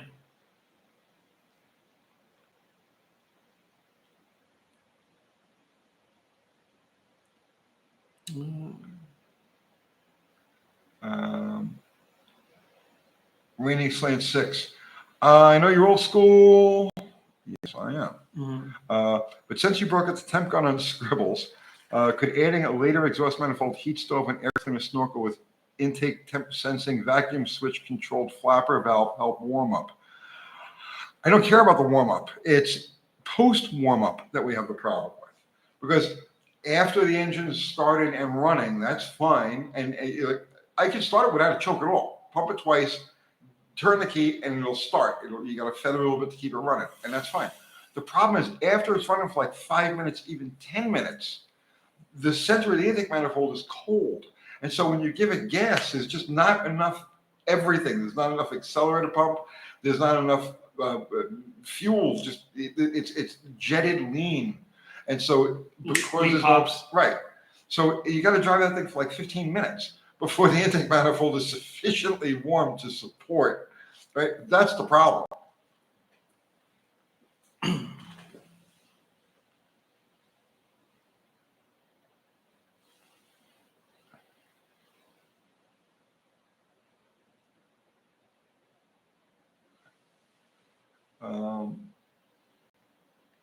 There's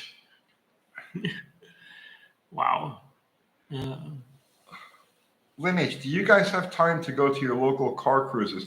I don't go any place where I might be recognized. So I generally stay away from car cruises and stuff like that. And they're not.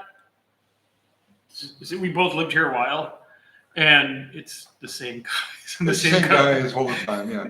Yeah. Now, if I'm out of town and I'll see like a random car show at a abandoned Kmart parking lot, yeah, I'll swing through there because it's all new stuff, and that's interesting. I do the same. I'll pull into like I did it in Lebanon recently, right?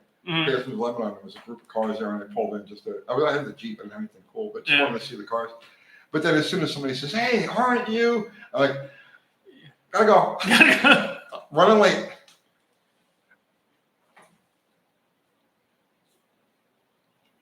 That is a weird thing with this, even at my level. What's that? Go to the track or a swap meet, and there's. I know. I don't know how guys do it. I'm like, hey, I'm always, but I'm like, okay. I hand him a sticker, and then, I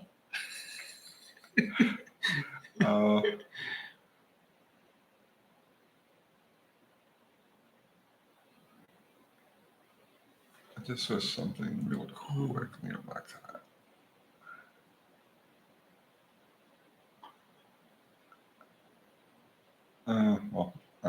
No, it's gone.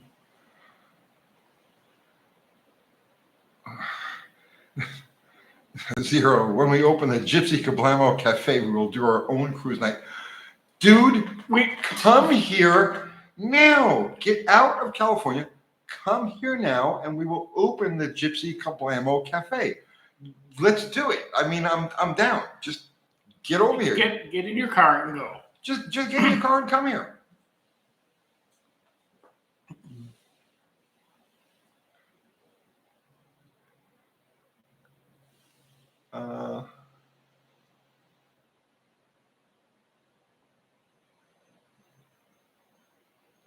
Bob Bump, any success with distributor limiting plates or just blob a weld in a slot? That's all I've ever done. 441 is like poop until it comes on the cam. Yep. All I've ever done is just go, close your eyes, go, and it's always just this blob that'll just get the job done. And that's. Yeah, so you can run 16 at normal instead of 10. And, yep. It picks up.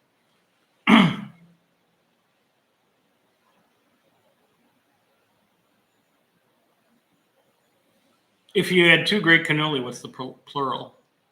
If you do what? If you have two great cannolis, what's the plural of cannolis? Cannolis. Yeah. Right? Yeah. It's like the plural of cavadellis. Like one cannoli, two cannoli, three cannoli, four. Yeah. Okay. Dude, a coffee, yes. A coffee place. Yeah, just zero. Just show up. Just come here. I'll tell you right now, we did a motorcycle themed coffee place, right? Because there's thousands of, like, there's a Facebook group. I'm not going to say the name of the Facebook group because I know other people go on there, right? But we have a local Facebook group just for the city. It's got like 3,500 members, and they're all looking for a place to hang out and just like socialize and stuff like that. Yeah, they don't want to bar hop. They just want to hang out. Yeah, they don't. There's plenty of places they can go bar hop. There's no place they could sit and have a cup of coffee and just chill, and like meeting spots to go for rides and stuff like that. It would be busy around the clock, like 7 days a week. And you would never run out of content. No, could always have content. Thumper saying yes, gun racks on gold wings. I should. You know, I didn't even think of that. We got another gun rack. Gun rack on the back. I got a couple wall hanger shotguns.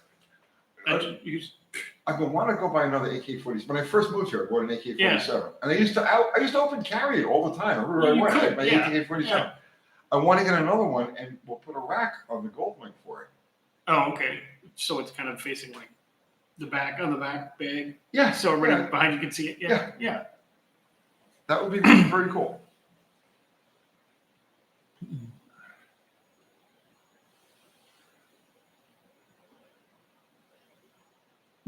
Coffee and ice cream. Most of those guys are in AA or something.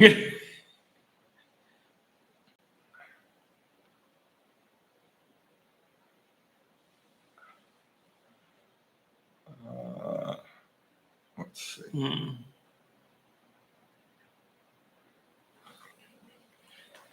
The stranger it is, the longest. Try the old Samsonite factory. You're not using it anymore, and it's no. Actually, there's a lot of small businesses. Not small businesses, like trucking outfits and stuff. It was empty for a long time, but it's occupied now.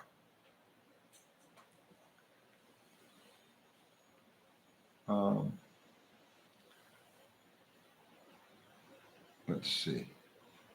Fountain sodas, Automobile Association guy. I can't even read anymore.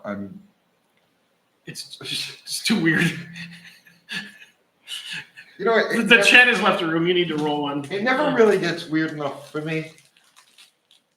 There's a level of in between, right? Where it's like it starts getting weird, but it's not really weird enough to keep your interest. interest Far enough for me to really be interested. Yeah, it's moderate weird is boring. Yeah.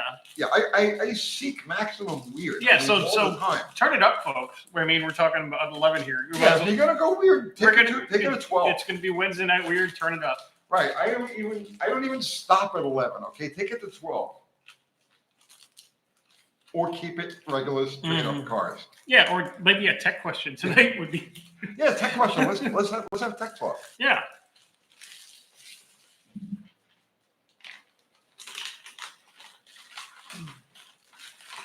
Thumper's saying I asked for it.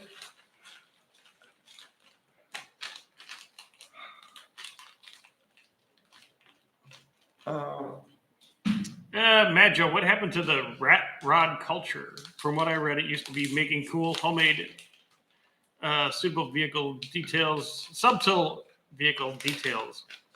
with things you find around. Now it's just people making weird things out of old rusty shit. I think it's always been people making weird things out of old rusty shit. Yeah. There was a guy. So when I first moved here, I had a shop on Highway 99. Right, I actually lived in it while my house was being built. Kathy and the kids were still in New York, and there was a guy that moved in there after I moved out, and he was a rat rod guy. He just loved building rat rods, and he built one that he spent countless hours on this thing, like forever, and it had a tractor front end on it. But he had it mounted like upside down. Okay.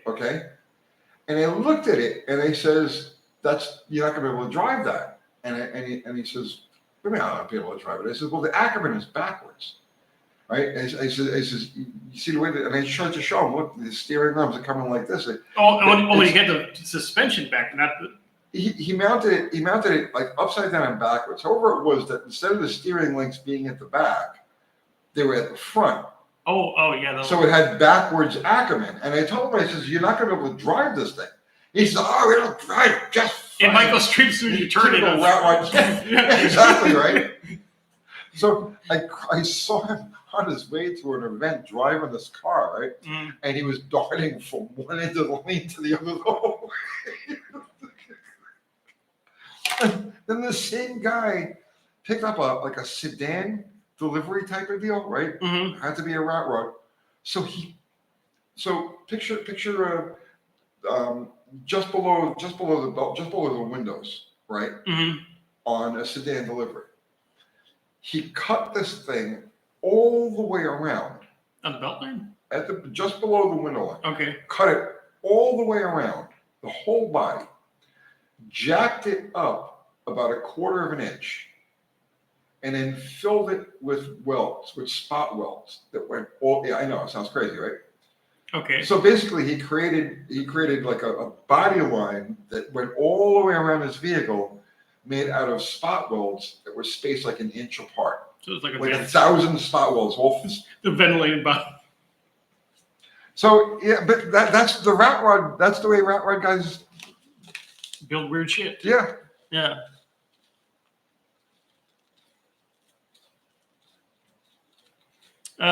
Jimmy Luce, is there anybody who can still program chips from prom chips from 1980 vehicles? I don't know if many people that do that anymore. I mean, like the Faster Proms guy, that's where they came into their name, but I'm sure all his equipment is probably long gone.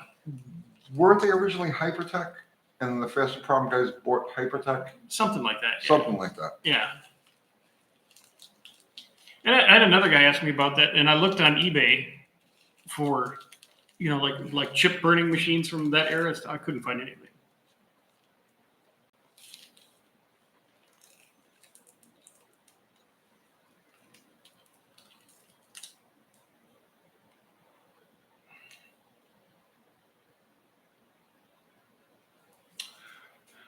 Nicholas Agnew. You know what's weird? Did you read the whole thing before you started? My ancestors were survivors of Hiroshima. And because of their lack of hair and skin, they mostly married each other. And here I am. Well, that's pretty cool. No, and also my great uncle was a chimp. That's not weird.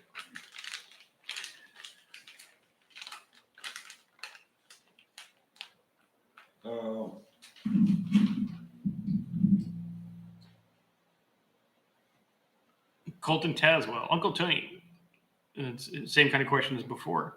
What can cause a full start on full key dies when you let go, and other than the ballast? Other than the ballast, ignition switch.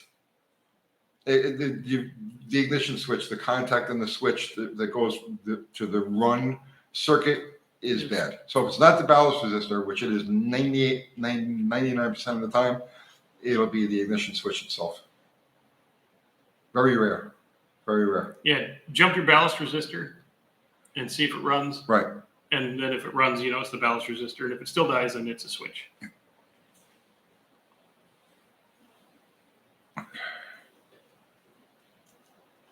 Holy shit, look what time it is. Yeah. And we only got 129 likes? I know. Dude, that's less likes than we've ever had before on one of these lives. It's me, I tell you. It gets worse every week. Chris Greenaway, do I build a 460 or do I build a happy cruising 351 Cleveland 2-barrel? It's for what? Yeah. I'd have to spend a few weeks inside your head. So here's the thing, right? We all do the car thing because we have issues. Okay, all of us. It's universal, right? We have some issue that we're trying to resolve inside of our own psyche and doing it through machinery. Okay, so I don't know what your issue is. Now, if I spend some time in your head to figure out how your issue is different than my issue, then I can tell you what engine to put in your car. But does that make any sense? It makes perfect sense.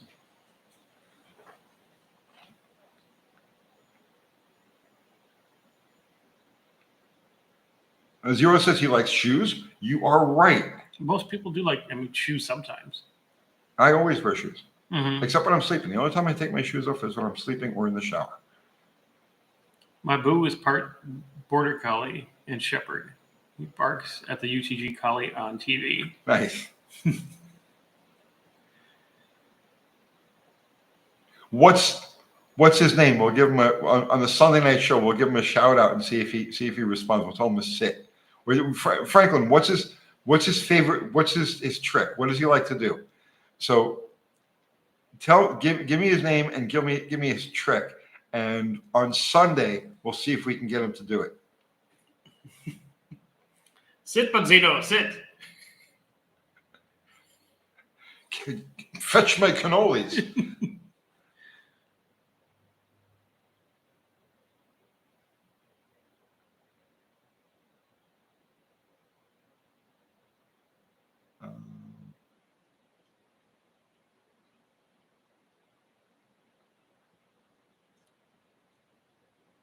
His name is Boo. My cousins gave him to me. So, sit, Boo Boo, sit.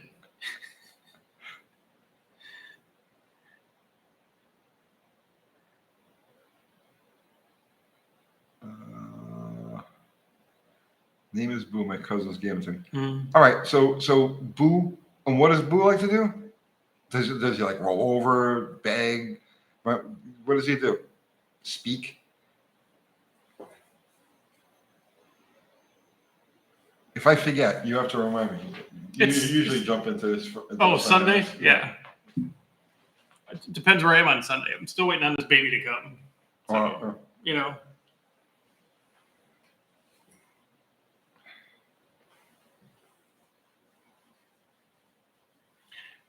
We could have a 3-way video call with your border collie, my border collie, his border collie. Just have them see who can stare down each other on the screen longer. Who's going to hurt each other? Look at them hurting each other. Running.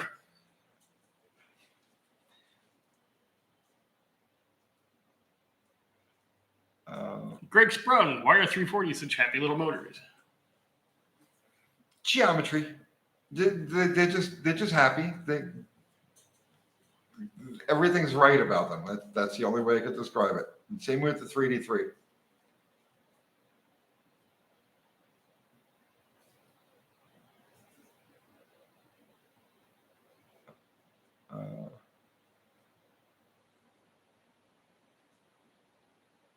Travis Moore, UTG for scribbles a car. Can you put copper brake lines in it? I mean,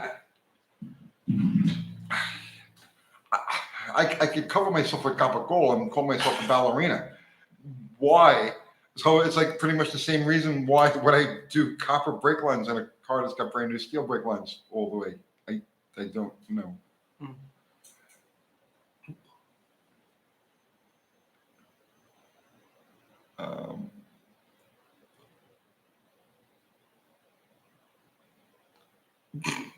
Thumper, you gonna pull the engine apart in scribbles and turn the pistons around? If I've got to pull the engine apart, yes, I'll stick them in there backwards.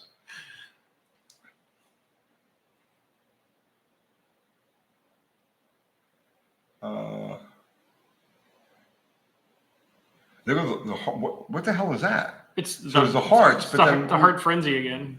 But it was more than just hearts. It was like something that was happening there too. I don't know. Where do these hearts come from? See now, what's that? What the hell is that? I don't know. They're different celebration emojis. Someone's having a good time with us. I guess. It's probably Mexican spec. How do you do this? Do you hit that? Yeah, I think you hit that, and then you hit that, and it shoots it out. Oh, and it does that? Yeah. Oh, I see. Why would anybody do that? I don't know. It's a weird night. They're having all fun. right. Person doing, make yourself known. Now I can't shut it off. Yeah. Uh-oh. All right, we'll just leave it. Yeah. It's fine. It's like a little lava lamp going off in the corner.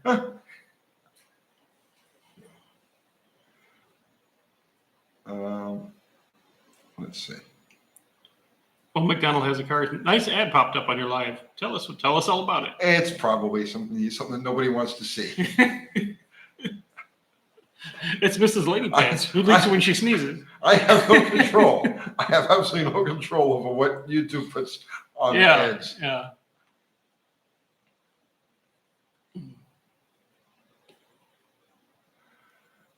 Mexican Spec is saying I can get rid of that before the live starts. I think it's okay. I don't mind. I'm just curious. Mm-hmm. Now they're sending up what kind of face that? That face. Yeah. What does that face mean? 100. Yes. Mm-hmm. Well, this is good. Yeah. This is good. I think that's got to be something with the algorithm. They see that they get all this interaction. Yeah, Ross Beard is saying I see a constant stream of hearts and smiles on the right side. Mm-hmm. Heart and smile person, make yourself known. Mm-hmm.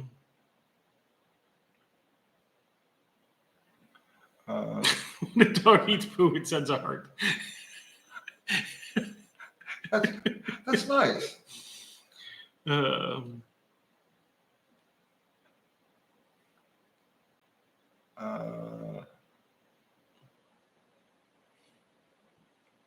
See, now I can't read the questions as they come up because you gotta wait till I go up. I don't know how you get rid of that. Hit on it again. I don't know. Whatever we did, it's gone. Yeah.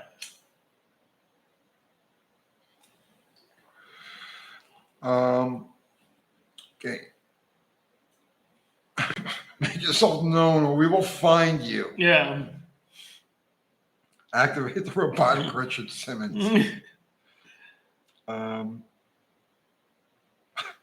Ross Beater Deluxe, I'd click that button, but there's no angry old man throwing rocks emoji. You won the internet today, man. Yep. Come at me, bro.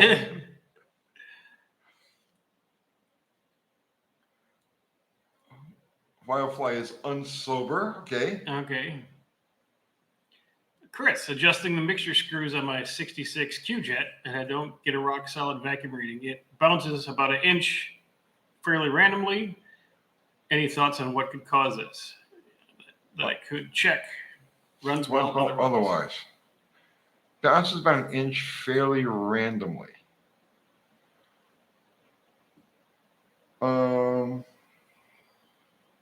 Randomly. Bounces about an inch. But is it rhythmically? Okay, that's the question. Is it so? Oh God, there's so many different things. Mm-hmm. Like for instance, right? And this was a fairly common thing. Was a common thing back in the day. Partially clogged, or I should say, a partially unsealing EGR valve will give you a random variation in vacuum. So it's a 66. It's a 66? Yeah. Okay, so then that's not it. Mm-mm.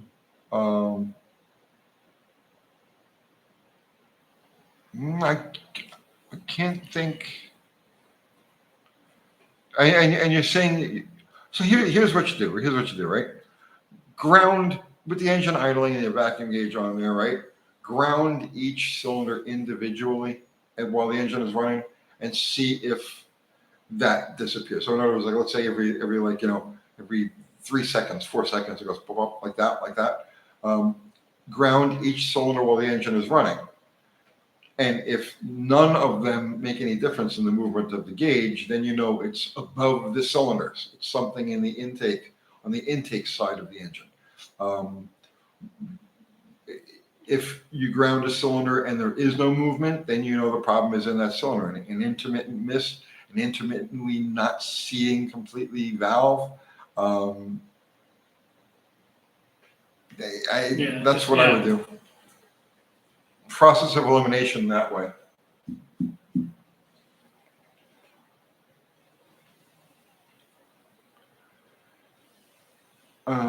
Dennis Sigley, have you epoxied the Q-Jet yet? Which Q-Jet? I don't have it.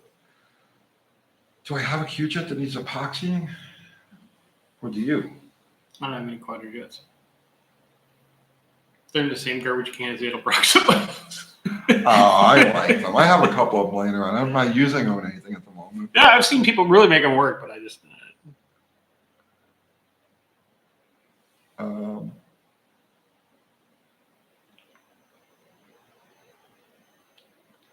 Is Trudy the burnout chicken still around? No, we got rid of the chickens. Oh, gosh, almost about 3 years ago now. Kathy developed a case of histoplasmosis, which is an allergy to chicken poop, which is kind of common, and we have to get rid of them.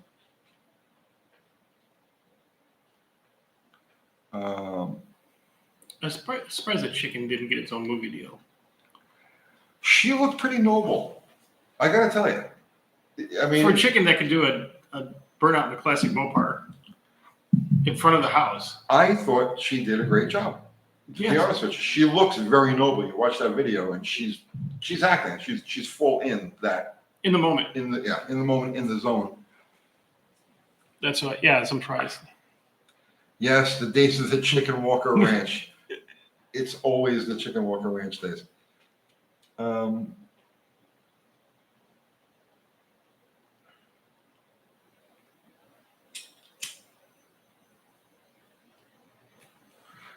Jim Campisi. Building a 318 with a 4-barrel, a small 450-inch cam and springs. I think it'll have around 275 to 280 horsepower. Yeah.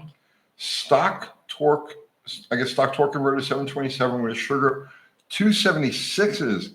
It's going into a 68 Fast Tap Fury 3 converter gears. Thanks.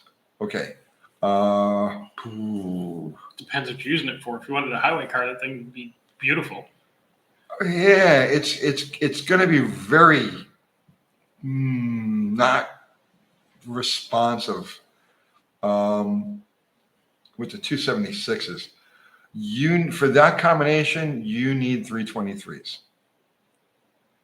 That's a heavy ass car, and that's a small motor. And even if you're making decent power with a 275, 280 horsepower, it's decent power.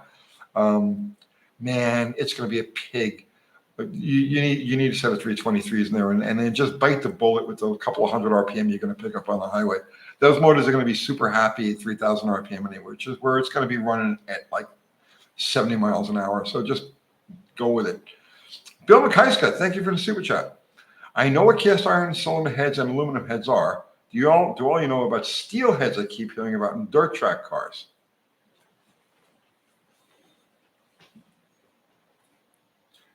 Steel heads? I think that's just slang. What he says. It just you gotta have. I got them aluminum. I got them steel heads. Yeah, it's probably steel. Yeah, just dirt track driver slang. The only way they could be doing that is if they're taking a steel billet and CNCing the thing. And then why? Why would you? Oh wait. I'll bet you whatever class they're running has a prohibition against aluminum heads. Right, so they need to run a steel head. Yeah. But steel means a cast iron. No, think about this, right? So you got a racing class, and they're limiting you. They're saying no aluminum heads. So now you just eliminated all of the aftermarket and all of the trick heads out there, right? So if you want an edge over anybody else that's running a cast iron head, you would take a steel billet and machine it the way you would an aluminum head. The cost of CNC machining a steel head, just the tooling that it would eat up, you could buy a house. Have you seen what people spend on race cars and trying to get just a little tiny bit of an edge? Yeah, but think about it. Mm-hmm. I'm no expert, but I would almost guarantee it's either like what he says, where it's just a slang for a cast iron head, or it's somebody bending the rules against like no aluminum heads. I spent $16,000 on these heads. Yeah.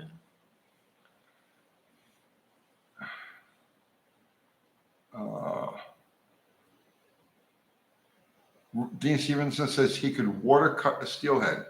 I guess you could. Mm-hmm.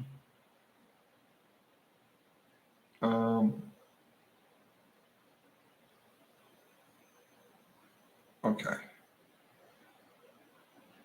And Barfly is still looking for Amazon women on the moon. Mm-hmm. Isn't everybody? Yeah.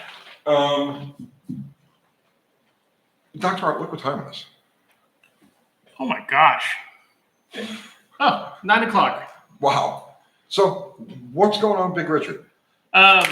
It's running and driving. I fixed the coolest part of Big Richard. Okay. The shifter. Oh, nice. Took it all apart. It was just busted, but it's all metal parts, so we just unbust it and lube it and stuff like that. So that's all working. The cable was good. Excellent. That's all dialed in. Fixed some filler tank. I got to, a few miscellaneous things. Have you driven it? No, not yet. It's still in the. No, there's one issue I got to talk to you about. Okay. After this, but because maybe I'm missing something.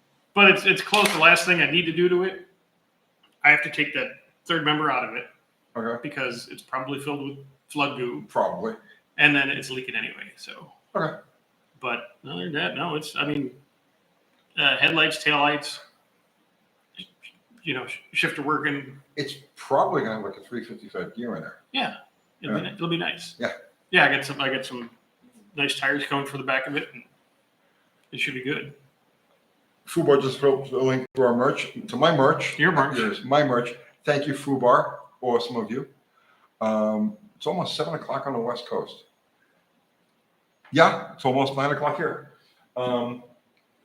So Big Richard updates, and she's about to be running and driving. Yeah. What else do I want to cover? That's all I got. That's it. That's enough. It's simple. It's straightforward. Finish Big Richard, and everyone here go buy a Big Richard T-shirt. Yes. So I don't get thrown out of my house for finishing Big Richard. And Mission Improbable, weather permitting, because now the weather's a little sketchy. Mission Improbable is going to the track on Friday night. So and we're taking the trailer so we can beat the snot out of it. Yeah, like it's we stole it from a band of gypsies and we're running down the road. He's gonna put a tune on it, or put the nuclear tune in it and see what happens and send it.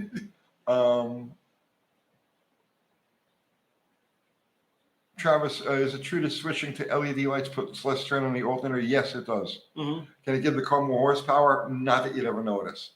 Right. Okay, so for me, what do I got going on? I don't even know what I got going on. This is ridiculous.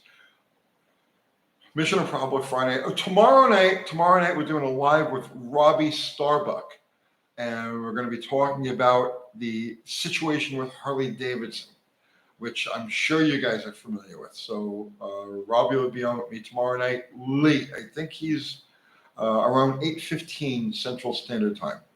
He'll be on with us. So you guys want to pop in on that. And then... Yeah, and the Monday night pending, because I'm waiting for a grandchild to come here. So yes. If it shows up tomorrow, I'll be back in town by Monday. And if it shows up Saturday, Sunday, Monday, I'll probably skip this week, but TBA on that. Oh, and then would encourage everyone to show up because we redid the upstairs office. It's nice now. It's not a big shithole like when you seen it. That was nice. Oh, it's like adult nice now. Nice. And then I set up an area, those 2 leather chairs, a little table in it, and that back wall is dark. You showed me a picture of it. Yeah, so like we do like a proper podcast with a dark background and the camera's working. Nice. Yeah. Robbie Starbuck of the famous. No, not Starbucks. No, Robbie Starbuck. He's basically he's an investigative reporter, and guy's been doing some really interesting work lately. He's a good guy. He's a really good guy. And there's good news. It's a little chilly in here with the AC working. He works. Nice. We're not sweaty messes. This is awesome. But that's it. I think that's all I wanted to talk about. Yeah, just put all the dogs up that were at the shelter, so go take a look at those shorts. Oh, yeah. Shelter dogs. Get yourself a dog. Yes. And that's it, guys. So, listen, our amazing mods. We had a full house tonight. We didn't have Ari in here, right? But we had Fubar, and we had Zero, and we had Mexican Spec. Guys, thank you so much. Always, thank you. The greatest mods in the history of the internet. Ever. Beyond ever. Like, future generations are going to be studying to infinity culture, because I'm telling you, they're going to be elevated to that status in the future. There'll be statues of them in the Internet Hall of Fame. Yes, and you guys don't realize it yet, but I'm telling you, many generations from now, you'll be known. Everybody contributed with Super Chat. Thank you so much. Kathy's spending money hand over fist on Winnie. I can't believe how much money she spends every freaking day. I told her, I said, you know, you could have a fuel car or you could have a border collie, you know, because it's both going to eat the same amount of cash, it seems. So yes, thank you so much for all of the super chats. And everybody contributed just to your presence and your conversation. We are eternally grateful to you guys. Thank you so much for allowing us to do what we do. And is that it? In 5 minutes, we'll be back next Wednesday. Before you know it, we'll be back. So, guys, thank you so much. I'm going to hit the goodbye button and say goodbye. That's it. Goodbye. Say goodbye. Say goodbye. Goodbye. Goodbye. And we're out.